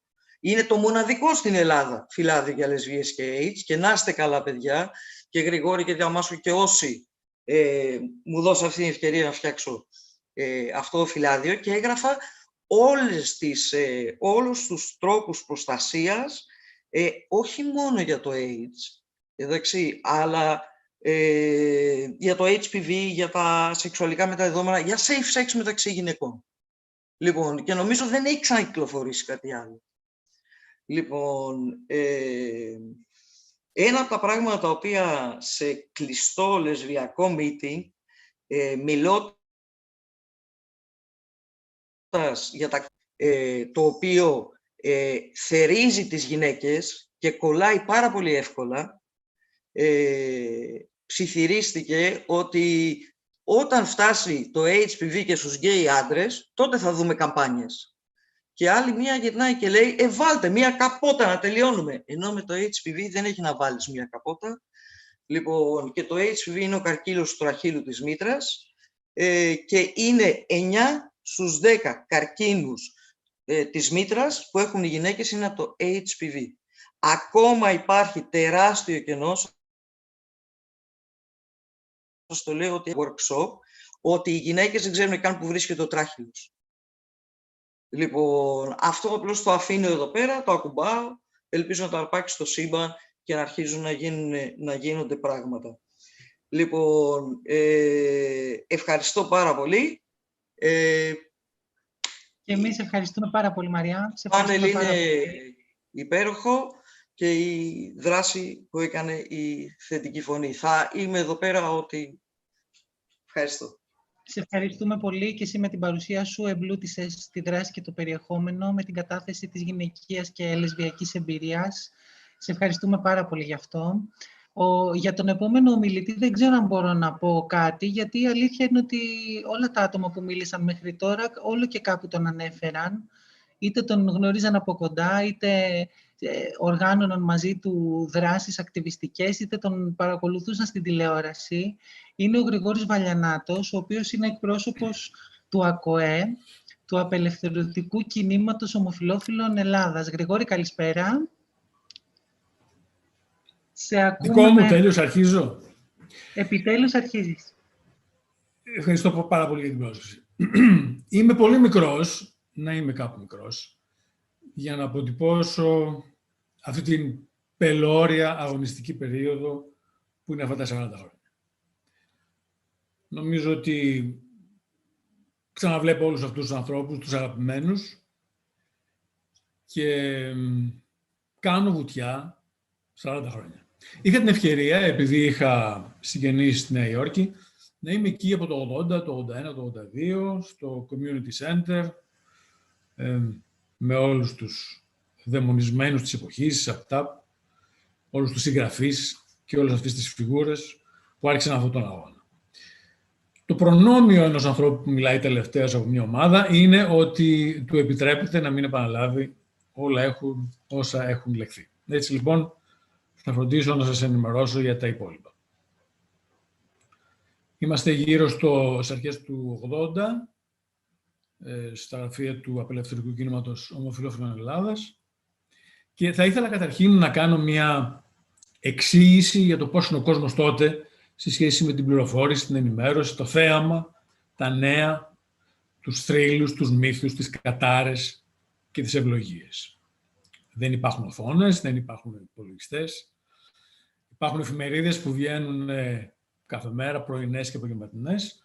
Υπάρχουν κρατική τηλεόραση, ελεγχόμενη, και υπάρχουν τα σοβαρά θέματα. Η ομοφυλοφιλία στην Ελλάδα είναι ανύπαρκτη, είναι στα πρώτα της χρόνια, έχει ξεκινήσει με ένα περιοδικό και ξαφνικά γεμίζουν οι ειδήσεις από τα νέα, τα κακά νέα, ότι μια αρρώστια λιώνει τους ομοφυλόφιλους, τους οδηγούς φορτηγών, τους αεροσυνοδούς, τους κατοίκους της ΑΙΤΙΣ και τους μαύρους. Και ένα πρόεδρος στις ΗΠΑ που φαντάζονταν ότι θα μπορούσε ο κόσμος να υπάρξει και αν πεθάνουν όλοι αυτοί. Έπρεπε να σχεδιάσουμε τον κόσμο από την αρχή, έπρεπε εμείς να μιλήσουμε για αυτή την αρρώστια και έπρεπε να μιλήσουμε και για την ομοφυλοφιλία, γιατί η ομοφυλοφιλία δεν υπήρχε στο δημόσιο λόγο στην Ελλάδα. Ο δημόσιος λόγος στην Ελλάδα μιλούσε για κίνεδους, για τιούτους, για ανώμαλους, για πούστιδες βέβαια. Έτσι έπρεπε να ξεκινήσει ένας εξορθολογισμός στα νοσοκομεία. Έπρεπε να βρεθούν γιατροί, έγινε πρόσκληση για γιατρούς, έγινε πρόσκληση για ομοφυλόφιλους γιατρούς, δεν πάτησε κανένας. Όχι τόσο γιατί δεν ήθελαν να ενημερωθούν για το AIDS, αλλά γιατί θα ήταν ομοφυλόφιλοι γιατροί και αυτό δεν προβλεπόταν. Έγιναν κάποιες μονάδες και έπρεπε να ασχοληθούμε με τους συγγενείς. Οι γιατροί δεν δεχόντουσαν να μιλήσουν σε κανέναν γκόμενο, σύζυγο, εραστή. Έπρεπε να κάνουμε εξημέρωση των γιατρών, να τους εξηγήσουμε γιατί είναι συγγενείς και γιατί μπορούν να τους βοηθήσουν τουλάχιστον στο ιατρικό τους αυτό θέμα. Έπρεπε να κάνουμε οργανώσεις από την αρχή. Το απελευθερωτικό κίνημα ομοφυλόφιλων Ελλάδας τρόμαξε. Αυτά που έλεγαν οι φίλοι μου πριν ήταν πολύ αλήθεια. Ο ένας μετά τον άλλον απομονωνόταν και έλειωνε. Γιατί όταν με έλειωνε, εννοούμε έλειωνε. Οι άνθρωποι πέθαναν από AIDS, 25 κιλά, η προβιά τους και έμπαιναν στο μαύρο σάκο. Έπρεπε να κάνουμε πολιτική. Έπρεπε να μιλήσουμε με όλα τα κόμματα, να κάνουμε συνεντεύξεις τύπου, να βρούμε ένα-ένα τους εκπροσώπους των ανθρωπίνων δικαιωμάτων, του ανθρωπισμού, της κοινωνικής πολιτικής και να αρχίσουμε να μιλάμε για αυτή την κατάρα και μάστιγα, γιατί μόνο έτσι κυκλοφορούσε.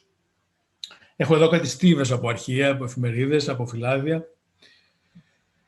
Έπρεπε να ασχοληθούμε με τη τηλεόραση και το ραδιόφωνο. Έπρεπε να μιλήσουμε με δημοσιογράφους για να μάθουν πώς αναφέρονται αυτά τα θέματα.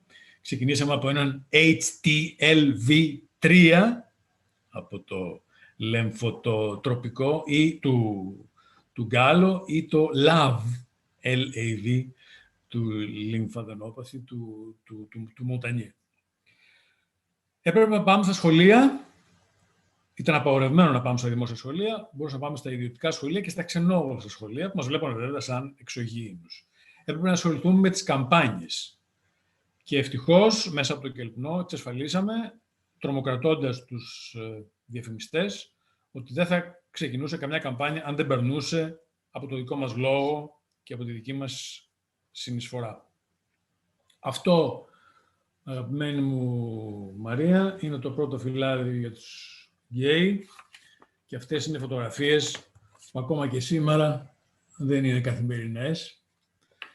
Και αυτό, αγαπημένη μου Μαρία, είναι το πρώτο φυλάδιο για τις λεσβείες και πάρε και τη συλλογή μετά. Πού είναι τα αυτά, κάπου να τα βρω, εδώ είναι, βλέπεις. Ντίλντο ατέλειωτα. Αυτά ήταν επαναστάσεις. Δεν άντυχε το Κελπνό, το οποίο το Υπουργείο Υγείας πλήρωνε. Αυτό το φυλάδιο δεν γράφει πουθενά ποιος το έχει εκδώσει. Δεν δέχτηκαν καν. Έδωσαν τα λεφτά σε μια οργάνωση για να το κάνει.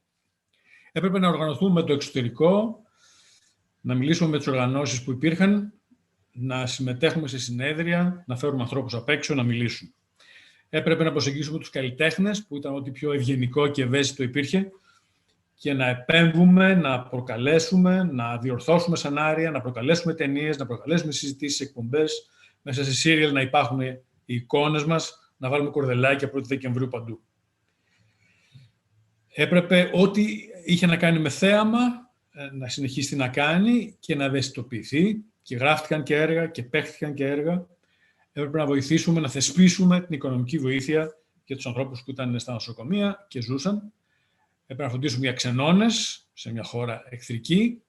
Έπρεπε να συζητήσουμε για το τι σημαίνει στο στρατό και στους στρατιώτες και στους οροθετικούς και σε αυτούς που θα ήθελαν να πάρουν απαλλαγή και σε αυτούς που δεν ήθελαν να πάρουν απαλλαγή. Έπρεπε να ασχοληθούμε με το αίμα, με αυτούς που με την αιμοδοσία. Υπήρχε μια τεράστια τρομοκρατία, το αν μπορούμε πλέον να δώσουμε αίμα, ποιος δίνει αίμα, μολύνονται από το αίμα, αποζημιώσεις εκατοντάδων χιλιάδων σε ανθρώπους που κολλούσαν αίμα, HIV από διάφορες αιτίες. Έπρεπε να δούμε τις φυλακές. Και τότε τα πράγματα πιο διαφορετικά. Εγώ θυμάμαι σε δικαστήρια να βγάζουμε οροθετικούς από τη φυλακή, επειδή ήταν οροθετικοί, πράγμα που σήμερα δεν γίνεται. Έπρεπε μέσα στο ΚΕΛΠΝΟ, στο ΚΕΛ τότε, στο ΚΕΛ πριν, να οργανώσουμε μια επιτροπή κοινωνικού διαλόγου, που είναι η πρώτη μεγάλη, συνεπής, δυνατή επιτροπή από όλες τις οργανώσεις αλληλέγγυης οροθετικών, αδερφών κλπ. Η οποία μέχρι πριν από μερικά χρόνια είχε συμμετοχή στην πολιτική αυτή, με τις αντιρρήσεις και τα προβλήματά της. Φανταστείτε ότι όταν κάναμε αυτά τα φυλάδια, φύγαμε από την Επιτροπή, διότι ήταν η αντίδραση. Έπρεπε εμείς να αναλάβουμε την ενημέρωση, έπρεπε εμείς να κάνουμε την ενημέρωση, έπρεπε να συζητάμε παντού, βγαίνοντας ως γκέι και ταυτόχρονα να προκαλούμε τον κόσμο να φανταστεί ότι αυτό που του λέγαμε να ξεχωρίσει, τους γκέι, τις λεσβίες κλπ., ουσιαστικά είμαστε εμείς αυτά τα πειραματόζωα. Κυρίως όμως έπρεπε να διατηρήσουμε αυτό που λέμε show must go on. Και χαίρομαι που η Μαρία θυμάται ότι πήγαινε στη Μύκονο. Όταν ο κανονικός δρόμος, ο σύντομος δρόμος, είναι το να λιώσεις και να πεθάνεις, όταν χάνεις τους φίλους σου, όταν διαβάζεις αυτά τα φοβερά πράγματα στις εφημερίδες, εκείνο που πρέπει να κάνεις είναι εκείνο που έκαναν οι Έλληνες πάντοτε πριν από τις μάχες και όλοι οι μεγάλοι πολεμιστές. Να το ρίχνουν στο γλέντι. Και νομίζω ότι τα γλέντια που έγιναν τότε ήταν γλέντια με συναίσθηση, με πόνο, ήταν όμως γλέντια πραγματικά. Η κληρονομιά του AIDS μας έκανε όλους καλύτερους και νομίζω ότι το HIV ήταν εκείνα τα χρόνια για όλους τους πολιτικοποιημένους ανθρώπους το φυτόριο και η παλέστρα όπου εκπαιδεύτηκαν ακτιβιστές και όπου δοκιμάστηκε ο ανθρωπισμός και η ανθρωπιά μας. Και σε αυτό νομίζω ότι έχουμε γίνει όλοι καλύτεροι. Ευχαριστώ.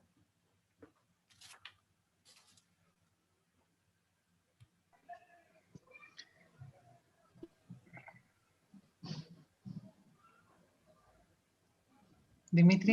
Να ανοίγαμε τις κάμερες λοιπόν τώρα όλες οι ομιλήτριες. Και ευχαριστούμε πολύ Γρηγόρη. Ένα τεράστιο ευχαριστώ και στον Γρηγόρη.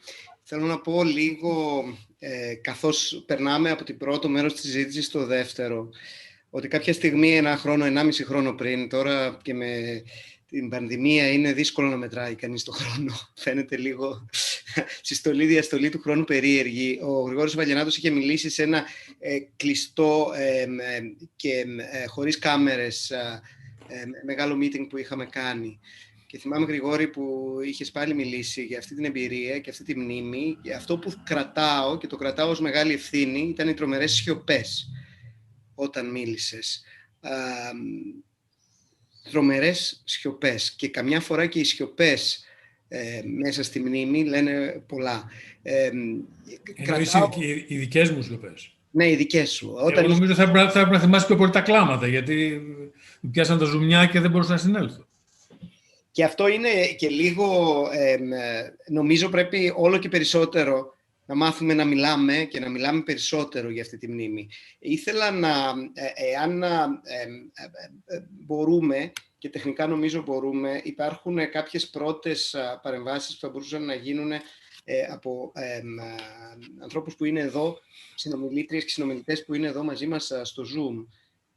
Και δεν ξέρω εάν ο Νίκος ο Γρεκός θα ήθελε να παρέμβει. Ξέρω ότι είναι μαζί μας. Και όσες άλλες από το πάνελ είχαν κάποια ερώτηση. Βεβαίως, σιγά σιγά όλες μπορείτε να ανοίγετε και τις κάμεράς σας, να δούμε αν ο Νίκος... Κάμερα. Δεν έχω κάμερα. Α, δεν έχεις καθόλου κάμερα. Δεν μου δείχνετε κάμερα. Ναι, να τα πω χωρίς... όχι, τώρα θα σου δώσουμε. Δώσε μας 1 λεπτό και... Ωραία.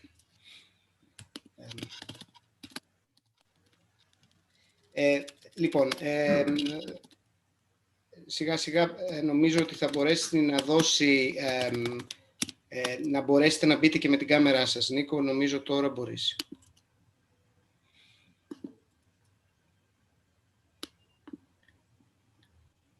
Έλα, σε ακούμε. Λοιπόν, σας ευχαριστώ πάρα πολύ για την πρόσκληση. Με βλέπετε, γιατί εγώ έχω ένα τεχνικό θέμα. Σε βλέπουμε και σε ακούμε. Λοιπόν, εγώ ήδη, ίσως φανεί που είναι πρώτη φορά που συμμετέχω σε παρόμοια εκδήλωση για το εξωτερικό και τι έχει τώρα να είμαι στην Ελλάδα.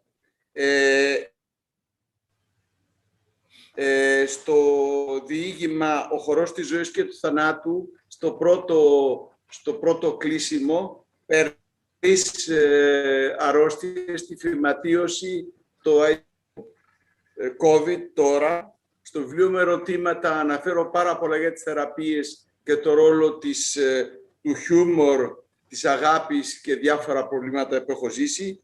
Και σήμερα στο ιστολόγιο εμβιβλίο αναφέρω, όπως και τα κείμενα που έγραψε η Ντέζη, οι άλλοι φίλοι, για το θάνατο του καλύτερου μου φίλου τα πρώτα χρόνια. Είναι πάρα πολλά χρόνια που είμαι κοντά στο HIV. Δεν θέλω να μιλήσω για προσωπικά θέματα. Απλώς να πω ότι κάποιες φορές στενοχωρήθηκα ή στενοχώρησα φίλους καρδιακούς, γιατί όντας σε μια γαλλική νοοτροπία και με γαλλικό λεξιλόγιο, δεν καταλαβαίνω κάποιες φορές κάποιες αγγλοσαξονικές κατηγοριοποιήσεις ή δεν μπορώ να συμμετάσχω τόσο πολύ. Αλλά αυτό δεν σημαίνει ότι δεν είμαι εξαιρετικά ευγνώμων. Τους βοήθησαν αυτά τα πράγματα στην Ελλάδα και ουσιαστικά και εμένα. Και θέλω να πω καθαρά ότι για όσους έχουν ζήσει με την ασθένεια ή ζουν ακόμα με τον ιό, η συμμετοχή στα κινήματα, η συμμετοχή στις οργανώσεις είναι καθαρά συμμετοχή. Δεν πιστεύω ότι αν δεν πήγαινα κάθε 1η Δεκέμβρη τη διαδήλωση του ΑΚΤΑΠ στο Παρίσι και δεν φώναζα δυνατά «Le sida c'est la guerre, ACTAP en colère», το σιντά είναι πόλεμος, η ΑΚΤΑΠ είναι θυμωμένη, και αν έκανα dying ακόμα και με -10 βαθμούς στο Παρίσι, δεν θα ήμουν πια εδώ. Ήμουν ακόμα εδώ. Εάν επίσης δεν είχα συμμετάσχει σε διάφορες κινήσεις, όπως την κίνηση ενάντια στις απέσιες προτάσεις του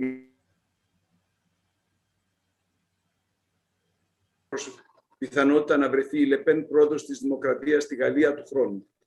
Λοιπόν, οι αγώνες είναι μπροστά μας.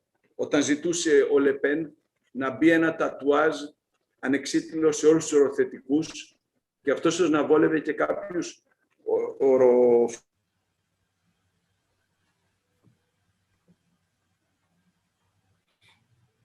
Κάνει διακοπές και κάνει διακοπές το καλύτερο, Νίκο.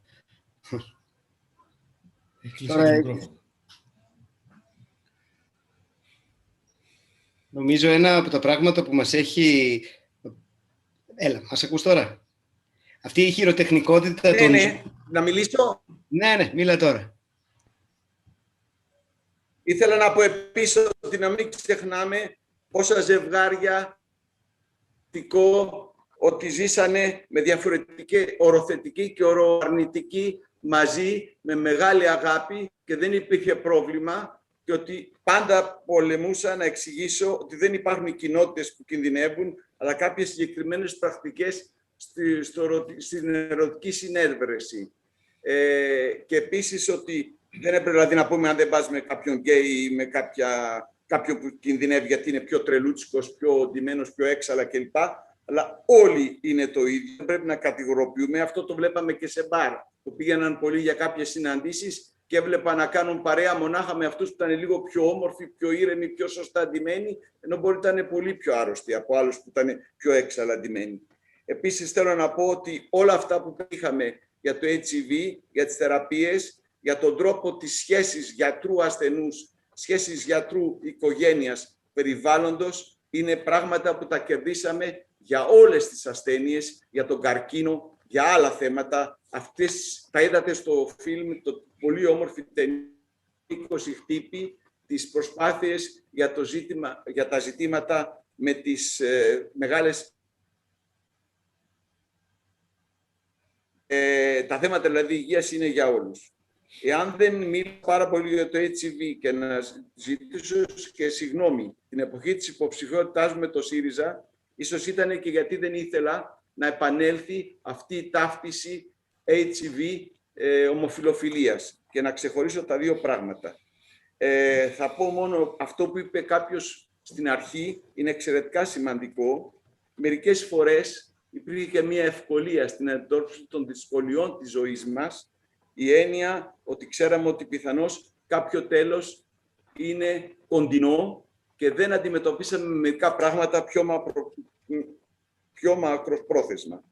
Η κοινωνία μας στήριξε και εάν σώθηκε πολλοί κόσμος είναι γιατί υπήρχαν, όπως η βοήθεια στο σπίτι, φτιάχτηκε από ανθρώπους με κοινωνική ευαισθησία, μιλάω για τη Γαλλία όπου ζω, και ότι τα χρήματα που μαζεύτηκαν με κοινωνική ευαισθησία από το Σύνταξιον, που είναι η γαλλική οργάνωση που συμμετέχουν από τον καλλιτεχνικό χώρο, από το χώρο του θεάτρου και του σινεμά κυρίως, ήταν αυτό που μας έκανε να μπορέσουμε να αντιμετωπίσουμε τα τεράστια έξοδα των ανθρώπων που βρέθηκαν με τεράστια προβλήματα οικονομικά ή προβλήματα στέγης και έτσι μπορέσαμε να ζήσουμε τόσα χρόνια. Θέλω να πω ένα τεράστιο ευχαριστώ στις οικογένειες που δεν έβγαλαν από τον νοικό τους ασθενείς, τους οροθετικούς αλλά και τους ασθενείς. Να πω ότι ζήσαμε τα τεράστια προβλήματα με τον πάνω όροφο στον Ευαγγελισμό κλπ. Είχαμε πολλές φορές να ασχοληθούμε εμείς οι Έλληνες του Παρισιού κοινοτήτων στο Λονδίνο ή στην Αμερική αλλού και τους φίλους Έλληνες με τους οποίους ασχοληθήκαμε, που ήταν καμιά φορά ιατρικός επαναπατρισμός και πώς έγινε με δυσκολία, και να πω ότι τελικά όσα πετύχαμε με το θέμα αυτό της πάλης για το HIV δεν είναι μόνο για την κοινότητα, πιθανώς και όχι πριν ότι ίσως η Λεπέν ξανάρθει, να χτυπήσουμε λίγο αυτή την ηθική τάξη, l'ordre moral που λέμε στα γαλλικά, να πετύχουμε το σύμφωνο συμβίωσης, γιατί έχουμε ζήσει όταν και παίρναν τα πράγματα όλα ζευγαριών που ζούσαν χρόνια μαζί, γιατί δεν είχαν μια νομική κατοχύρωση οι σύντροφοι ή οι συντρόφισσες αυτών που πέθαιναν, και να πω ότι ο αγώνας είναι μπροστά μας πέμπτη φορά, διότι δεν ξέρουμε καθόλου ποιες οπισθοχωρήσεις θα γίνουν, και να πω ότι τα θέματα, υπάρχουν δύο λέξεις στα γαλλικά που νομίζω μεταφράζονται στα ελληνικά, κοινωνικά και της κοινωνίας. Τα θέματα τα κοινωνικά δεν χτυπούν τα θέματα της κοινωνίας, δηλαδή τα θέματα κατά κάποιο τρόπο ηθικής τάξης, προσωπικής ζωής, σεξουαλικότητας κλπ. Και πρέπει να τα βλέπουμε και τα δύο μαζί. Και ήθελα να πω ότι επειδή κάποιες φορές ο ελληνοκεντρισμός έχει καταστρέψει πάρα πολλές προσπάθειες, εμείς οι Έλληνες του εξωτερικού, οι απόδημοι, μπορούμε να λειτουργήσουμε και ως σημείο σύνδεσης του κινήματος των ασθενών ή του κινήματος των αυτομνήμης με αυτά που γίνονται σε άλλες χώρες και να μεταφέρουμε, όχι με έναν αυτοματισμό, εμπειρίες από άλλες χώρες που ίσως να βοηθήσουν και εμπειρίες από την Ελλάδα σε άλλες χώρες. Ευχαριστώ πάρα πολύ. Δεν έχω τίποτα άλλο να πω. Ότι εδώ έρχεται μια διάσταση που την μπήκε πολλές φορές πριν και εντάξει, και τα τεχνικά προβλήματα καμιά φορά φέρνουν λίγο, προσθέτουν λίγο σε αυτή την αίσθηση ότι είμαστε όλες και όλοι λίγο πιο κοντά με έναν περίεργο τρόπο, δημιουργούν έτσι μια ζέστη. Αλλά αυτό που ήθελα να πω, ότι εδώ ήρθε ένα ζήτημα που είναι βασικό και για μένα θα ήταν και μια ερώτηση προς όλο το πάνελ. Αυτή η έννοια που φέρατε πολλές από εσάς, το εξωτερικό με το εσωτερικό. Τι συνέβαινε, ο Γρηγόρης Βαλιανάτος είπε ότι γνώριζα για αυτά τα πράγματα, ήμουνα στην Αμερική, ήρθαμε στην Ελλάδα, έπρεπε να ξεκινήσουμε από το μηδέν. Η Μαρία Ισάιμπερ είπε ότι υπήρχε μια τεράστια διαφορά χρόνου, έτσι, ντεκαλάζ τρομερό, με το οποίο ξεκίνησαν τα πράγματα στην Ελλάδα. Η Ντέζη μας μίλησε για μια αρχή της ΑΚΤΑΠ που είναι πολλά χρόνια μετά. από τις αντίστοιχες ΑΚΤΑΠ του εξωτερικού. Και ήθελα λίγο να ρωτήσω για αυτή τη σύνδεση του εξωτερικού με το εσωτερικό και με το δεδομένο ότι δίνεται η αίσθηση σε εμάς, τις νεότερες και τους νεότερους, ότι τουλάχιστον τα πρώτα χρόνια αυτό που συνέβη στην Ελλάδα είναι ότι δεν αφέθηκαν να μιλήσουν πολλοί οι κοινότητες οι οποίες ήταν στο στόχαστρο δημόσια. Όσο θα έπρεπε δηλαδή. Δεν δόθηκε αυτή. Και αυτό είναι και μια ερώτηση προς όλες και σε όλους. Πώς αισθάνεστε σε σχέση με αυτή την αίσθηση που έχει δημιουργηθεί? Δηλαδή, αυτή τη στιγμή βλέπουμε τόσες ταινίες για τα κινήματα του εξωτερικού της δεκαετίας του 80 και του 90. Σχεδόν έχει μείνει στην αφάνεια όλη αυτή η μνήμη της Ελλάδας. Υπάρχει και μια αίσθηση ότι άργησε πολύ στην Ελλάδα κλπ. Και στη βάση και όσων είπε ο Νίκος ο Γρεκός, ήθελα να ρωτήσω για αυτή τη διάσταση και την σχέση εξωτερικού-εσωτερικού. Την ιδιαιτερότητα ενδεχομένως της Ελλάδας, αλλά και πώς την αντιμετωπίζουμε σήμερα, ιστορικά αν τη δούμε. Δεν ξέρω αν κάποιος από όσες μίλησαν στο πάνελ θα ήθελε να μιλήσει γι' αυτό, ενώ εντωμεταξύ έχουμε και ερωτήματα που έρχονται από τις υπόλοιπες στο Zoom και στο YouTube. Εγώ θα ήθελα. Ωραία. Να μιλήσει η Μαρία και μετά ο Γρηγόρης. Ναι, γιατί εγώ ένα δευτερόλεπτο θέλω να πω. Εγώ μία λέξη, Δημήτρη. Είναι ότι είμαι της οικογένειας εδώ πέρα και τα κρατάμε όλα κρυφά. Αυτό το κρυφό, γιατί σου λέω, ανέφερα ότι για το Billy Bob ξέραμε το 85, ας πούμε, περίπου. Εντάξει, αλλά για... Πώς να σου το πω, στο ευρύ κοινό... Με τη χειρότερη σύνδεση. Τροπή, ρε. Εντάξει. Μιλάς. Πιστεύω ότι ακριβώς επειδή Ναι.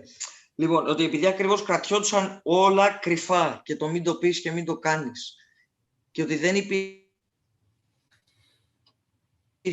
η liberation movement που υπήρχε έξω εδώ στην Ελλάδα. Μόνο αυτό ήθελα να πω.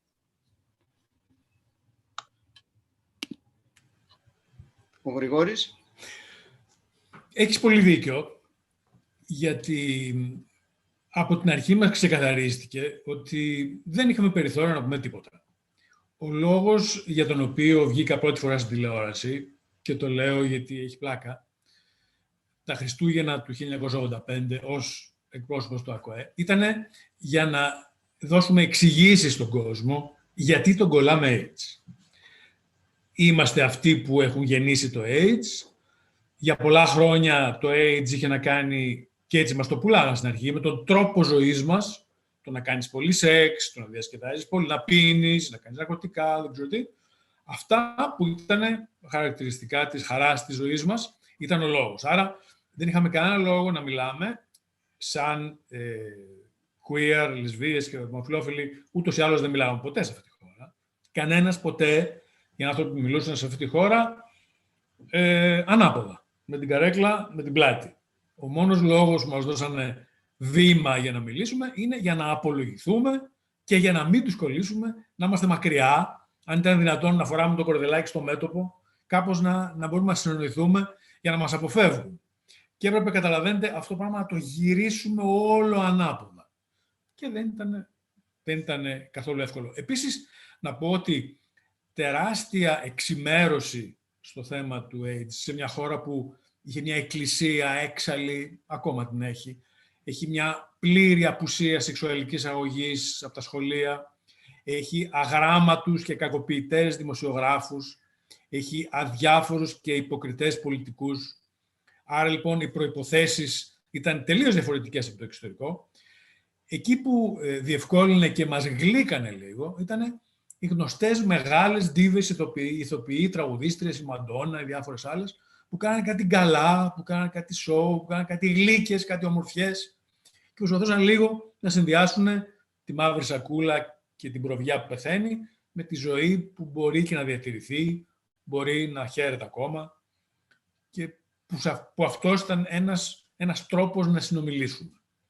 Αλλά σίγουρα οτιδήποτε ήρθε από το εξωτερικό, στην Ελλάδα δεν ξέρω σε πόσες χώρες, δεν λέμε ποτέ ΣΕΑ, σύνδρομο επίκτη, λέμε AIDS. Είναι κάτι το οποίο το έχουμε αφήσει ξενόγλωσσο, μας βολεύει λίγο και μας δυσκολεύει επίσης, αλλά είναι εκεί, είναι απέναντί μας, είναι κάτι ξένο, είναι κάτι που να μας βρει. Αυτή η ιστορία με τη μάστιγα, την κατάρα, έτσι, τα γραφιστικά ήταν κάτι εκρήξεις βομβών, κάτι χειροβομβίδες, κάτι τέτοια.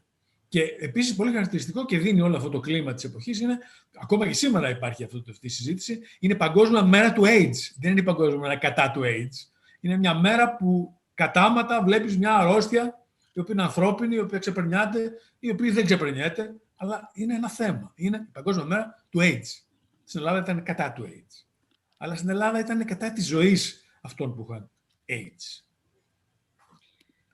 Εδώ θέλω να πω κάτι και το είπα λίγο πριν και το είπα λίγο ίσως στην αρχή με νευρικότητα.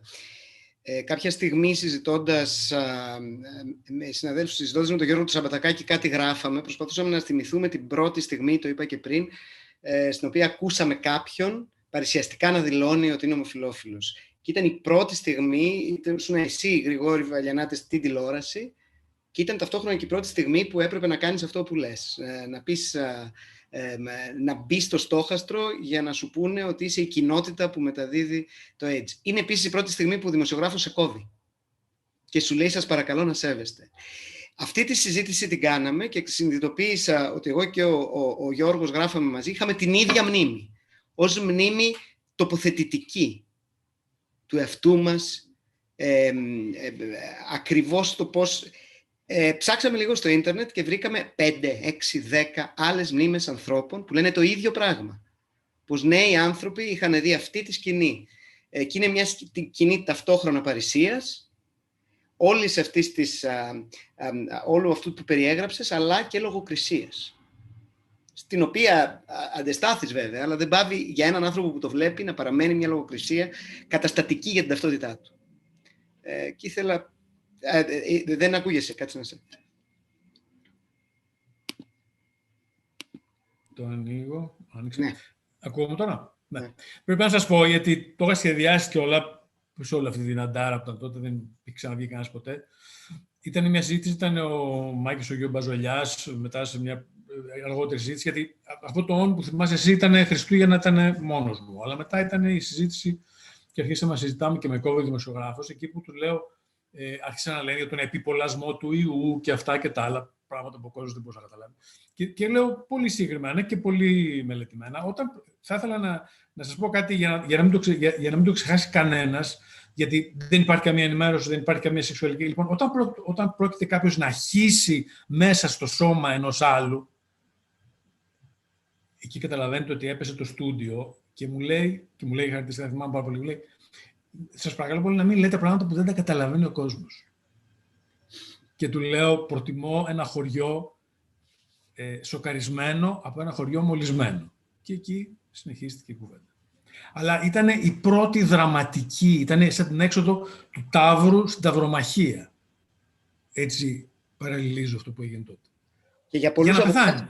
Ήταν στιγμή... εκεί για να λάμψει, να τον φάμε, να τον καρφώσουμε και να πεθάνει.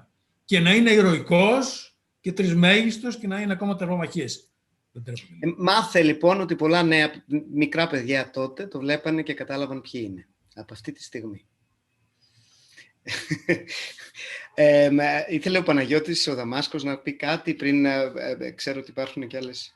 Ναι, θα ήθελα λίγο να μείνω σε αυτό το κομμάτι του εξωτερικού και της Ελλάδας και να πω το εξής, ότι για την Ελλάδα για πολλά χρόνια, για πολλές δεκαετίες, το AIDS ήταν πάντα κάτι ξένο, κάτι το εκτός ημών. Το γεγονός κιόλας ότι ο πρώτος οροθετικός που διαγνώστηκε στην Ελλάδα το 1983 ήταν ένας φοιτητής από τη Ζάμπια, το συνέδεσε πάρα πολύ καλά ότι το AIDS είναι κάτι που μας το φέρνουν απ' έξω, δεν μας αφορά. Επικράτησε στα ελληνικά το αγγλικό ακρονίμιο ακριβώς για να δείχνει αυτό, για να δείχνει και την καθαρότητα τη δικιά μας. Γιατί μας μολύνουν οι ξένοι και κάθε τι άλλο ξένο που είναι με τα ελληνικά πρότυπα του πατρίς θρησκεία οικογένεια. Ο Νίκος προηγουμένως μίλησε για ΣΥΝΤΑ. Το είπε στα γαλλικά δηλαδή. Εμείς ποτέ δεν χρησιμοποιήσαμε το σύνδρομο επίκτητης ανεπάρκειας. Το χρησιμοποιούσαμε μόνο όταν θέλαμε να μπερδέψουμε τους άλλους, όταν θέλαμε να βγουν κάποια πιστοποιητικά που ο άλλος να μην καταλαβαίνει ακριβώς τι είναι, το γράφαμε στα ελληνικά. Οπότε ο άλλος δεν καταλάβαινε αν είναι έτσι ή όχι. Και επίσης, κάπου που ακόμα θέλω να σταθώ, μου είχε κάνει μεγάλη εντύπωση, επειδή είχα αρκετές σχέσεις με τη Γερμανία, ότι όλο το κομμάτι της πρόληψης, της ενημέρωσης στην Γερμανία είχε περάσει στους μη κυβερνητικούς φορείς. Είχαν εμπλεχτεί και οι οργανώσεις, κάτι που δεν έγινε στην Ελλάδα. Δηλαδή, στην Ελλάδα θυμάμαι ακριβώς αυτό που είπα και πριν, μην συνδέσουμε το AIDS με τους ομοφυλόφιλους, άρα οι γκέι οργανώσεις να μείνουν στην άκρη και να μην μιλήσουν γι' αυτό. Υπήρχε μία σιωπή γύρω από αυτό. Και αυτή την σιωπή την πληρώσαμε. Ευχαριστώ. Ευχαριστούμε πολύ, Παναγιώτη. Σειρά έχει η Ντέζη και αμέσως μετά ο Άρης Καλαντίδης. Ναι, εγώ ήθελα να πω το εξής, ότι στην Ελλάδα κινητοποιηθήκαμε, αισθάνομαι λίγο ένοχα, γιατί ο Γρηγόρης ο Βαλιανάδος επανειλημμένα από το 86 μου έλεγε «Ντέζη, και με το AIDS τι κάνουμε?» Του λέγα «Μα δεν βλέπω εγώ κανέναν με AIDS εδώ». Δηλαδή ήταν κάτι που εδώ ακόμη, συμφωνώ και με τη Μαρία την Κατσικαδάκου, η οποία είπε ότι το κρύβανε. Ήταν κάτι πολύ... Και έτσι δεν ξέραμε αν υπάρχουν ασθενείς, αν υπάρχουν, πόσοι υπάρχουν, τίποτα δεν ξέραμε. Και του έλεγα αργότερα, κάτσε, δεν έχω δει εγώ κανέναν με AIDS ακόμη εδώ. Δηλαδή, σαν κάτι που δεν πρόκειται ποτέ να έρθει. Δεν βλέπαμε, ήταν αόρατο. Η έξαρση όμως, όταν ήρθε η μεγάλη έξαρση, ήρθε την δεκαετία του 90, Και πότε την καταλάβαμε την έξαρση? Και στην Ιταλία το ίδιο, γιατί εγώ πηγαίνω ερχόμουν. Την καταλάβαμε γιατί άρχισαν να λείπουν τα κρεβάτια. Να σκεφτείτε ότι πρώτο το νοσοκομείο Σωτηρία έχουν έναν οροθετικό ασθενή μέσα σε άλλες, στην παθολογία. Δεν ήταν γκέτο. Η Σωτηρία το έκανε πρώτη αυτό, γιατί δεν υπήρχαν κρεβάτια. Λοιπόν, εκεί είδαμε την έξαρση. Ξέρετε, να ψάχνεις κρεβάτι και να γυρίζεις όλα τα νοσοκομεία και να μην βρίσκεις ένα κρεβάτι για έναν φίλο σου ασθενή. Ένα. Άσε που είχαμε και... ξέχασα να σας πω ότι, και αυτό πρέπει να το πω, διότι δεν το ξέρει ο κόσμος, ότι υπήρχε και στο Κελπνό, υπήρχε και εκπρόσωπος εκκλησίας, έτσι. Δηλαδή, στις μη κυβερνητικές οργανώσεις, ο εκπρόσωπος ήταν ο τότε Μητροπολίτης Δημητριάδος, διότι είχαμε και κρούσματα στην εκκλησία. Μην το ξεχνάμε αυτό και δεν ξέραμε και πού να τους βάλουμε. Δεν θέλω να πάω παρακάτω, ως εδώ. Έχει σειρά ο Άρης Καλαντίδης και Παναγιώτη, είσαι μετά τον Ανδρέα και τον Μάριο, αμέσως μετά. Σε ευχαριστώ πολύ. Θα ήθελα να συμπληρώσω 3 πράγματα, σχεδόν έτσι με μια αίσθηση ανέδειας ότι μιλώ λίγο απ' έξω, όταν η θετική φωνή έχει πάρει τον πρώτο λόγο σε αυτό το πράγμα, για να γυρίσω λιγάκι πάλι στη δεκαετία του 80, με 3 ίσως διαφορετικά πράγματα. Το ένα είναι ότι για όλους μας που ενηλικιωθήκαμε σεξουαλικά μέσα από τη δεκαετία του 80, είτε κάποια στιγμή διαγνωστήκαμε θετική ή όχι, όλη μας η σεξουαλικότητα έχει οριστεί από το AIDS και το HIV. Δεν νομίζω ότι υπάρχει γκέι άντρας ο οποίος ενηλικιώθηκε εκείνες περίπου τις δεκαετίες που δεν θεωρεί ότι είναι κομμάτι της σεξουαλικότητάς του και άρα ένα πάρα πολύ βαθύ τραύμα που κρύβεται μέσα μας σε όλο αυτό.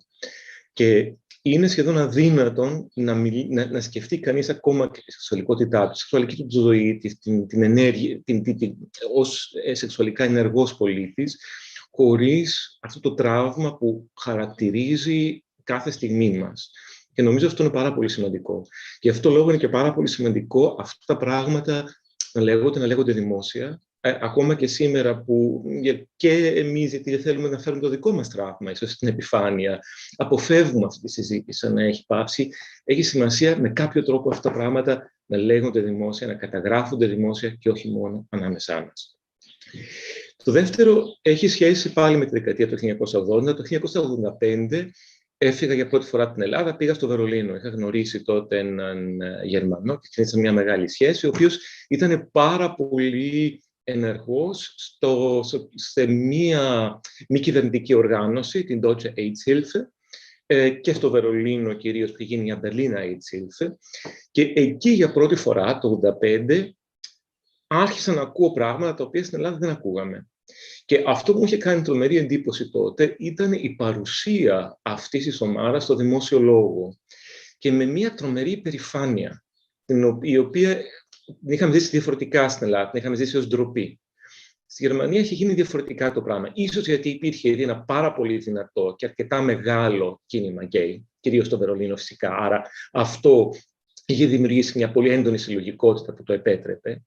Και το τρίτο θέμα στο οποίο θέλω να φέρω είναι ότι από εκεί γεννιέται και ένα μουσείο στο Βερολίνο, που είναι το Schwules Museum, το λέγαμε το Gay Museum στα ελληνικά, το οποίο δεν σχετίζεται άμεσα, δεν είναι μουσείο του AIDS, αλλά όπως καταλαβαίνετε ένα gay μουσείο στο Βερολίνο είναι και ένα αρχείο AIDS. Και η απαρχή του είναι μέσα από αυτή τη συλλογικότητα.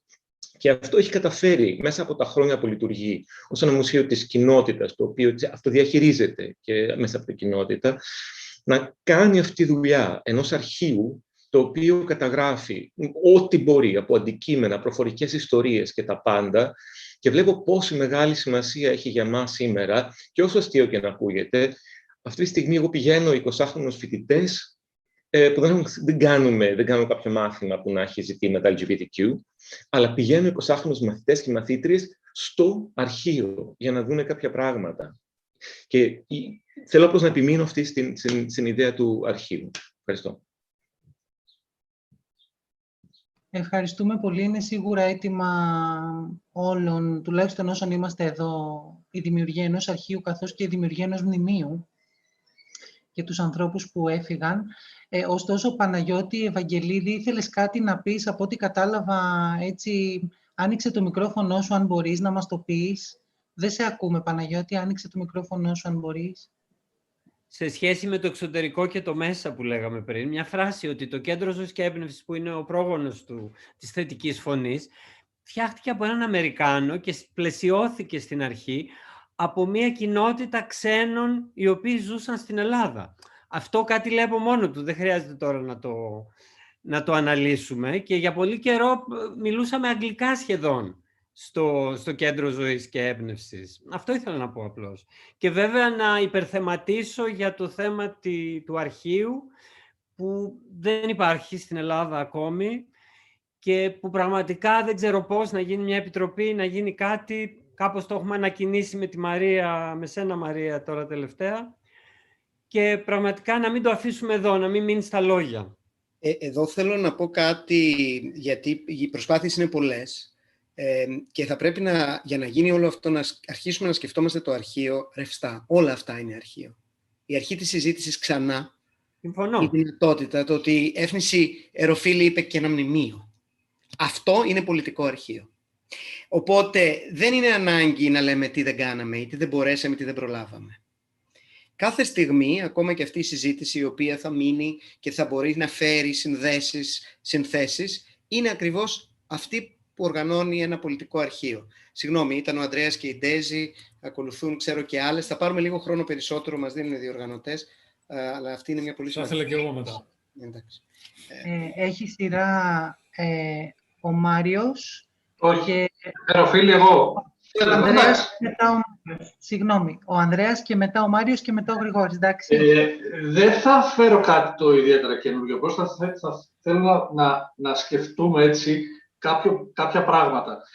Η Ελλάδα τη δεκαετία του 80, τότε μάλιστα το είχαμε προσδιορίσει, είχε μια χρονοκαθυστέρηση με το τι γινόταν στις άλλες χώρες. Αυτή η χρονοκαθυστέρηση είχε και τα ωφέλη και τις αρνητικές επιπτώσεις. Είχαμε πιο λίγο αργά τις αρνητικές επιπτώσεις της επιδημίας. Δηλαδή ήρθαν πιο αργά οι θάνατοι,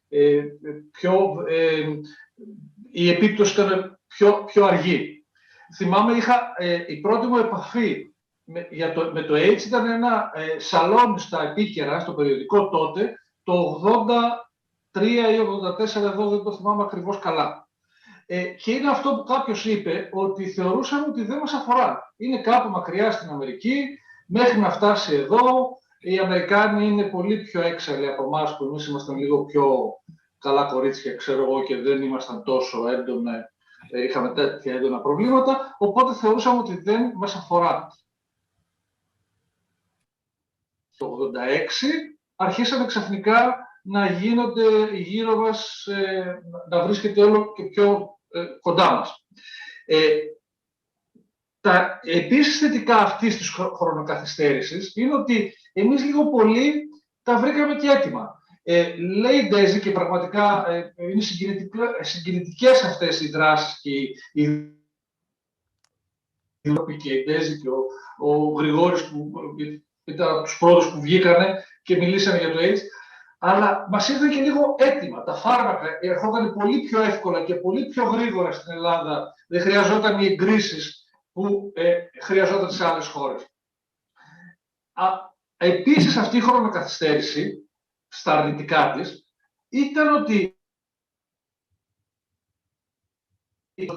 και όμως και αυτή την πρώτη οργάνωση τη φτιάξανε Αμερικάνους και ξένοι, το ότι φτιάχτηκε σύλλογος οροθετικών που βγήκαν και είπαν ότι είμαστε ο σύλλογος των ανθρώπων που ζούμε με HIV και όχι κάποιος σύλλογος που υποστηρίζουμε τους οροθετικούς, που συμπαραστεκόμαστε στους οροθετικούς, χρειάστηκε να έρθουμε το 2009.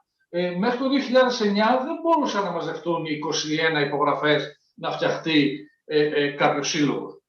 Επίσης, όλο αυτό, και τελειώνω, δημιούργησε και ένα κύμα αρνητών, το οποίο και αυτό θα πρέπει να το μνημονεύσουμε, το οποίο δυστυχώς έφερε και πάρα πολλά αρνητικές επιπτώσεις, αλλά και βρήκε πρόσφορο έδαφος σπέκουλας.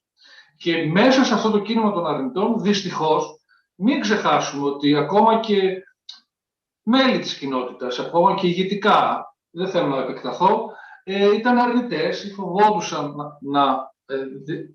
να πούν ότι είναι οροθετικοί, πόσο μάλιστα να βγουν μπροστά για να παλέψουν για αυτά τα ζητήματα. Είναι όλα, δηλαδή, θέλω απλώς να συμπλήρωσα έτσι κάποια πράγματα για να έχουμε μία πιο, νομίζω, εικόνα. Τώρα, για κάτι που είπε ο Παναγιώτης, ο Ευαγγελίστης, σχετικά με το success story, δεν ξέρω αν μπορώ να το πω εδώ ή σε κάποια άλλη ευκαιρία. Αντρέα, αν θέλεις να απαντήσεις εδώ και τώρα, σύντομα, γιατί... Θέλω να πω καταρχάς ότι πραγματικά ναι, ευχαριστώ. Το πρόβλημα, Αντρέα, είναι ότι δεν βλέπουμε την κάμερά σου, οπότε ίσως να επανέλθεις... Εμένα μου φαίνεται ότι είναι ανοιχτή. Δεν ξέρω, εγώ σε βλέπω να είσαι... Έχει παγώσει η εικόνα, ίσως οφείλεται σε κακό σήμα αυτό. Ίσως σε κακό σήμα. Πάντως με ακούτε, αυτό έχει σημασία. Τώρα, ναι, σε ακούσαμε. Οπότε... πραγματικά ήταν καλή ευκαιρία αυτό που η ένσταση κάπως, ο προβληματισμός που έβαλε ο Παναγιώτης σχετικά με το πώς μπορεί να είναι success story για μια ασθένεια η οποία έχει 35 εκατομμύρια τώρα νεκρούς κάθε χρόνο σε όλο τον κόσμο. Εάν δούμε την τότε εποχή, όχι με τα σημερινά δεδομένα, το AIDS και γενικά η ιστορία του AIDS ήταν ακριβώς η πρώτη ασθένεια που είχαμε τόσο γρήγορα και τόσο μεγαλειώδη επιτεύγματα ιατρικά και φαρμακολογικά που μέχρι τότε δεν τα είχαμε. Ενώ μας φάνηκε τώρα ότι ήταν πάρα πολύ μεγάλη επιτυχία το ότι σε λιγότερο από ένα χρόνο είχαμε εμβόλια για τον COVID και πραγματικά στην επιστήμη και στην ιατρική είναι πολύ μικρά διαστήματα, το ότι φτιάξαμε, και δεν θα πω για το ΑΖΕΤΕ, αλλά τα πρώτα κοκτέιλ μέσα σε 10 χρόνια από την εμφάνιση του AIDS και άρχισε να σώνεται ο κόσμος, ήταν μια τεράστια επιτυχία. Αυτό είναι το success story, Παναγιώτη, και το είχα σκεφτεί όταν ήθελα να το πω. Σίγουρα για την εποχή του άλλαξε τα πράγματα. Από εκεί που ήταν ένας θάνατος, μια πανόλη, ό,τι υπόθηκε, οι άνθρωποι ξαφνικά άρχισαν να ζουν. Και επίσης, μην ξεχνάμε ότι άρχισαν να ζουν με 24 και 20 και 22 χάπια τη μέρα που έπρεπε να παίρνει ένας οροθετικός για να μπορεί να κρατηθεί στη ζωή, και έχουμε φτάσει σήμερα με ένα χαπάκι ή με μια, εξέταση μια φορά το χρόνο, δεν γίνεται βέβαια, να είναι τα πράγματα αντιμετωπίσιμα. Με αυτή την έννοια είπα το success story. Ευχαριστώ. Ευχαριστούμε πολύ, Αντρέα, για τη διευκρίνηση. Σειρά έχει ο Μάριος Ατζέμης. Αγαπητέ Μάρια, εμείς θα θέλαμε να σε δούμε, αν θέλεις και εσύ να σε δούμε. Και να υπενθυμίσω ότι οι επόμενες... Δεν σε βλέπαμε μέχρι πρότινος, περιμένουμε να σε δούμε τώρα ίσως. Απλά να υπενθυμίσω ευγενικά σε όλους και όλες ότι οι επόμενες τοποθετήσεις καλό θα είναι να είναι σύντομες. Έχουμε περίπου 15 λεπτά ακόμα στη διάθεσή μας. Μάριε, καλησπέρα. Ναι. Καλησπέρα σε όλους και συγχαρητήρια στους ανθρώπους που συνέβαλαν με τον ένα με τον άλλο τρόπο σε αυτό που βλέπουμε τώρα. Εγώ δεν ήμουν ένας από αυτούς τους ανθρώπους, οπότε τα θεμά μου συγχαρητήρια και στους συνεργάτες του Συλλόγου που συνέβαλαν σε αυτό. Θέλω να πω επίσης ότι ένα από τα μεγάλα κέρδη αυτής της ονομετατροπής που είχα πριν από 11 χρόνια είναι ότι γνώρισα ανθρώπους όπως τον Νίκο το Δέδε, τον Νίκο το Γρεκό, τον Γρηγόρη το Βαλιανάτο, γνωριζόμαστε με την Ντέζη τη Γαλιατσάτο από το Facebook, έχω γνωριστεί με τον κύριο Δαμάσκο, έχω γνωριστεί με τόσους ανθρώπους που υπό άλλες συνθήκες θα ήταν πάρα πολύ δύσκολο. Θέλω να πω 2 σχόλια πολύ σύντομα. Πάντα όταν συζητάμε για αυτή την αφήγηση, που όπως είπε πολύ σωστά η Μαρία, είπε ότι θα δώσει τη διάσταση της λεσβιακής αφήγησης στην ιστορία που συζητάμε σήμερα. Μακάρι να μπορούσα να έδινα και εγώ τη διάσταση της αφήγησης των χρηστών ψυχοδραστικών ουσιών. Μακάρι να υπήρχε μια καταγεγραμμένη, συνεκτική ιστορία, όπως ακριβώς έχει κάνει η Gay Lesbian Community για το HIV/AIDS, να υπήρχε μια τέτοια ιστορία καταγεγραμμένη από τη δικιά μου κοινότητα. Ακόμα και την εποχή που εγώ ονομετέτρεψα, το 2010, που ήταν η έκρηξη των χρηστών, η έκρηξη του HIV στους χρήστες, ακόμα και τότε σε μια προνομιακή εποχή βάσει συγκρίσεων με προηγούμενες περιόδους, η κοινότητα προέλευσής μου δεν έχει κατορθώσει να δώσει καμία τέτοια διάσταση. Είναι σαν να είναι ο μεγάλος απόντας σε τέτοιες συζητήσεις. Υπάρχει μια εξήγηση σε όλο αυτό. Τις πληροφορίες πάντως για τους χρήστες και το HIV τις έχουμε από τα πάνω. Δεν τις έχουμε από την κοινότητα. Τις έχουμε από επαγγελματίες ψυχικής υγείας, από τα προγράμματα απεξάρτησης, που υπάρχουν και πάρα πολλές ιστορίες έμεσου και άμεσου ρατσισμού προς τους οροθετικούς, ιστορίες που έχω δει με τα μάτια μου, όχι που μου είπε κάποιος, και από τους γιατρούς λοιμοξιολόγους, που όταν έγινε αυτή η έκρηξη των χρηστών, οι μέλη ήταν παντελώς, οι μενάδες ειδικών λοιμόξεων ήταν παντελώς ανέτοιμες να υποδεχτούν ένα τέτοιο πληθυσμό. Παντελώς ανέτοιμες. Και αυτό χειροτέρευσε κατά πολύ τα πράγματα, κάτι που το ζούμε ακόμα και τώρα, όταν προσπαθούμε να διασυνδέσουμε έναν ενεργό χρήστη σε κάποιες μονάδες λοιμόξεων. Το πρώτο πράγμα που μας λένε, δεν μας ρωτάνε για την κατάσταση της υγείας του, μας ρωτάνε αν είναι καθαρός. Σε εισαγωγικά αυτή η λέξη, γιατί δεν μου αρέσει καθόλου. Και μας βάζουν και το task να τον πάμε εμείς σε ένα πρόγραμμα απεξάρτησης ή υποκατάστασης, για να μπορεί να είναι σε μια διαχειρίσιμη κατάσταση για να τον δεχτούν. Πράγμα το οποίο μου συνέβη και εμένα ακριβώς έτσι όταν πήγα στη μονάδα ειδικών λοιμόξεων του Γεννηματάς. Θέλω να πω ότι δυστυχώς οι αντίστοιχοι σύλλογοι χρηστών στην Ευρώπη και στον κόσμο και ίσως και στην Ελλάδα είναι κλειστά κλαμπ μεσοαστών, λευκών, μεσηλίκων, straight ανδρών που βάζουν μία γυναίκα επικεφαλής συνήθως για το ξεκάρφωμα και για να παίρνουν funding.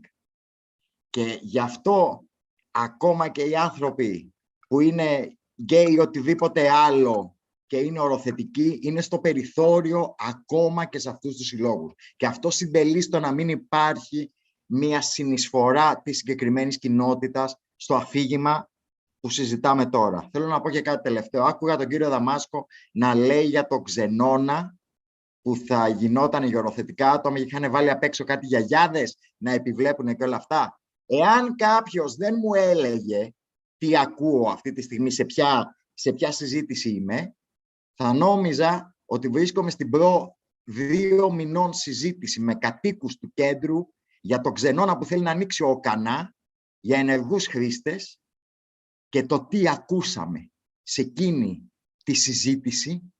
Εγώ έχασα τον ύπνο μου, νόμιζα τόσα χρόνια στον drug user advocacy ότι τα έχω ακούσει και τα έχω δει όλα.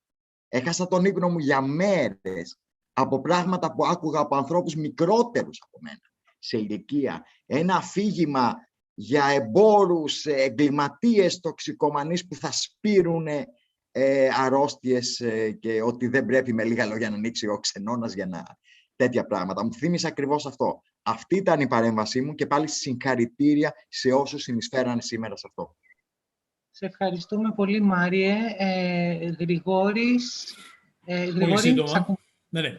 Καταλαβαίνετε ότι είμαι στη διάθεσή σας για αυτό το αρχείο, ολόκληρος όσο υπάρχω, και αργότερα τα μεμοραμπίλια. Ήθελα να πω 2-3 πραγματάκια. Το ένα είναι ότι η ιστορία αυτή θα μας γνωρίζει με τη δική μας ιστορία. Είναι πράγματι γεγονός ότι η ελληνική ομοφυλοφιλική κοινότητα με τον Βαγγέλη Γιαννέλο αρνήθηκε την παρουσία των γκέι σε όλη αυτή την πορεία. Τους απέσυρε, δεν ήθελε να γίνουν αυτά. Είναι αλήθεια ότι η ΑΚΤΑ πέρασε σε χέρια απατεώνων και αυτή τη στιγμή είναι μια ντροπή στην Ελλάδα, για την Ελλάδα μιλώ. Αλλά θέλω να τελειώσω με το στίγμα και να μας προσγειώσω όλους. Ο Ανδρέας ο Βελισσαρόπουλος, που ήταν ένας αγωνιστής του γαλλικού ΜΑΗ, Νίκο, πέθανε από AIDS, από τους πρώτους στην Ελλάδα, και το ΑΚΟΕ δεν τολμούσε να πει ότι πέθανε από AIDS. Λέω ότι πέθανε από καρδιά, από μουχρίτσα, δεν ξέρω τι. Γιατροί τώρα και αδερφές. Και εν πάση περιπτώσει, για να το λήξω, σήμερα στην ελληνική δημοκρατία το στίγμα είναι τρομερό. Όσοι εργάζονται γνωρίζουν ότι ο Άριος Πάγος 2 φορές έχει δικαιώσει εργοδότες που έχουν απολύσει εργαζόμενους οροθετικούς για διατάραξη εργασιακής ειρήνης. Ερώτηση. Γαμιώσατε στις επιχειρήσεις σας? Όχι. Όμως η κατάσταση είναι αυτή. Εάν σήμερα πει κάποιος ότι είναι οροθετικός, έχει καταστραφεί. Άρα έχουμε πολλή δουλειά να κάνουμε. Ευχαριστούμε πάρα πολύ, Γρηγόρη. Και πάλι, σειρά έχει η Νάνση Παπαθανασίου από το LGBT Orlando. Καλησπέρα, Νάνση, σ' ακούμε. Το μικρόφωνο σου, Νάνση, το μικρόφωνο σου. Άνοιξα την κάμερα και ξεχάστηκα. Καλησπέρα και από μένα. Θερμά συγχαρητήρια και για όλη την εκδήλωση σήμερα και για όλη την πρωτοβουλία. Λυπάμαι που δεν μπορούσα να είμαι από την αρχή. Νιώθω ότι βάζουμε ψηφίδες εδώ σε μια ιστορία για να δημιουργηθεί μια εικόνα όσο το δυνατόν πιο συνολική. Και θα πάρω πάσα από αυτό που είπε ο Παναγιώτης ο Ευαγγελίδης για το Κέντρο Ζωής, γιατί εμένα αυτή ήταν η πρώτη μου επαφή τότε με τον HIV και όχι μόνο.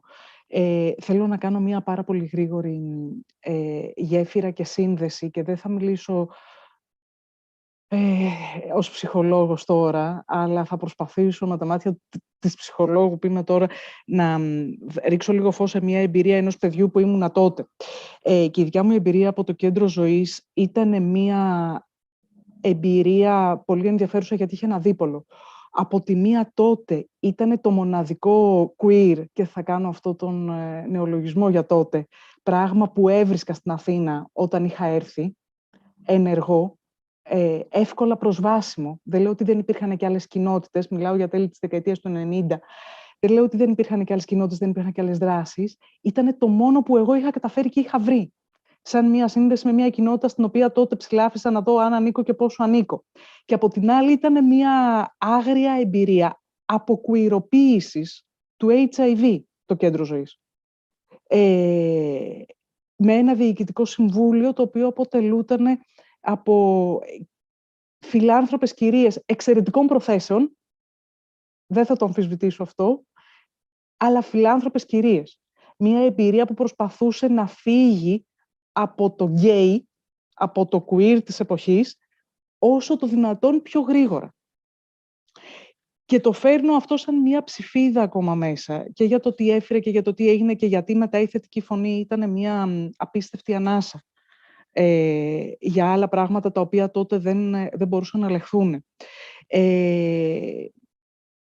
το κρατάω σαν, για μένα, αυτή η εμπειρία που είχα τα χρόνια τότε στο κέντρο ζωής ήταν και μια γρήγορη εισαγωγή στο πώς μπορούν να λειτουργήσουν τα πράγματα στην ελληνική κοινωνία και με διαφορετικούς τρόπους. Ήταν μια γρήγορη εισαγωγή στο πώς κάποιος πρέπει να είναι αξιοπρεπής, μέσα σε πολλά εισαγωγικά, όπως καταλαβαίνετε αυτό, γκέι, για να ακουστεί και να δεχθεί αυτή τη φιλανθρωπία, και στο πόσα όρια υπάρχουν όταν φεύγουμε τρέχοντας από τις ταυτότητές μας.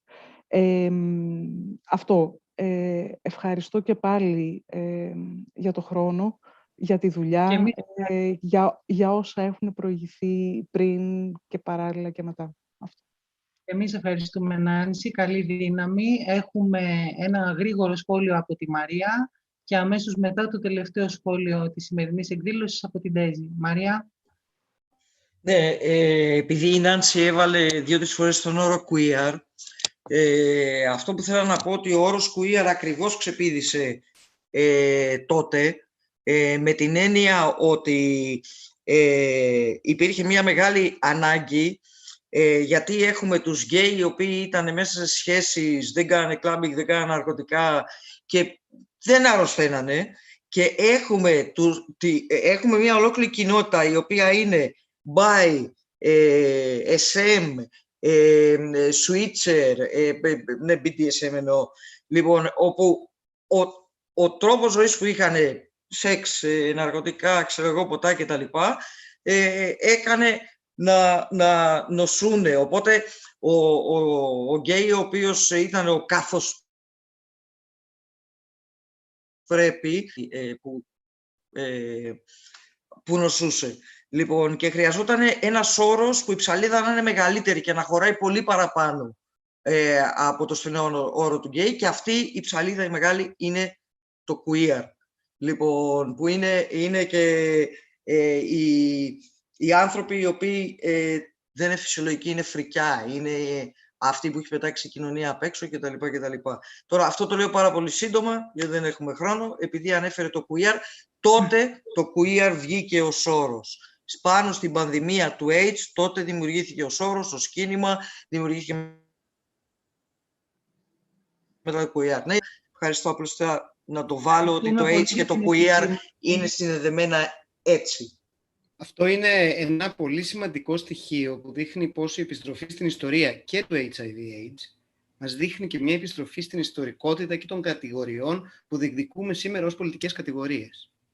Ας πούμε το queer, αυτό που λες Μαρία, είναι σύνηθες φαινόμενο συζητήσεις που έχω στην Ελλάδα να μην το γνωρίζουν. Ναι, το queer βγήκε ως όρος και επιβλήθηκε τότε και από το Queer Nation και μετά. Η queer θεωρία ακριβώς εμπνεύστηκε από εκείνη τη στιγμή και την αναγκαιότητά της. Sorry για το...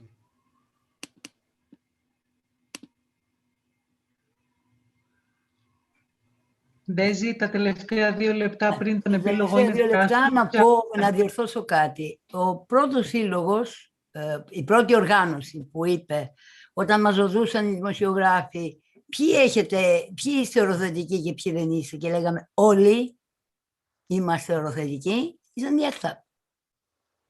Αυτή τη διόρθωση θέλω να κάνω και ήταν νόμος αυτό για μας. Όποιον και να ρωτούσαν, ναι, είμαι. Δεν υπήρχε διαφορά.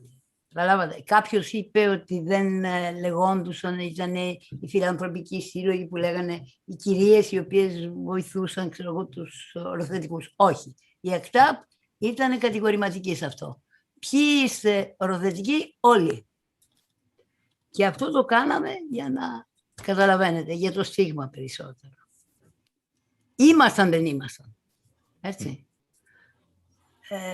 Κάτι άλλο ήθελα να πω, το ξέχασα τώρα, λόγω ηλικίας. Χάρηκα που είδα τη συνέχεια του Κέντρου Ζωής, γιατί ήταν ο πιο φιλικός σύλλογος προς εμάς, ο πιο συμπαθής σύλλογος, ο αδερφός σύλλογος, που μας στάθηκε πολύ εύκολα στις συνεντεύξεις που δίναμε, στις εκδηλώσεις που κάναμε. Και ένα τελευταίο, ότι στο τέλος, η τελευταία έξοδος που κάναμε, μεγάλη έξοδος, εγώ και ο Γρηγόρης που μπουκάραμε στη Βουλή και δώσαμε τα ψηφίσματα. Αυτό. Αλλά κάναμε πολλά. Πιστεύω ότι κάναμε πολλά τότε. Ευχαριστούμε πολύ, Ντέζη, για όλα αυτά που κάνατε και ευχαριστούμε πολύ που μπορούμε να τα ακούσουμε και σήμερα και να τα μάθουμε όσοι δεν τα ξέρουμε.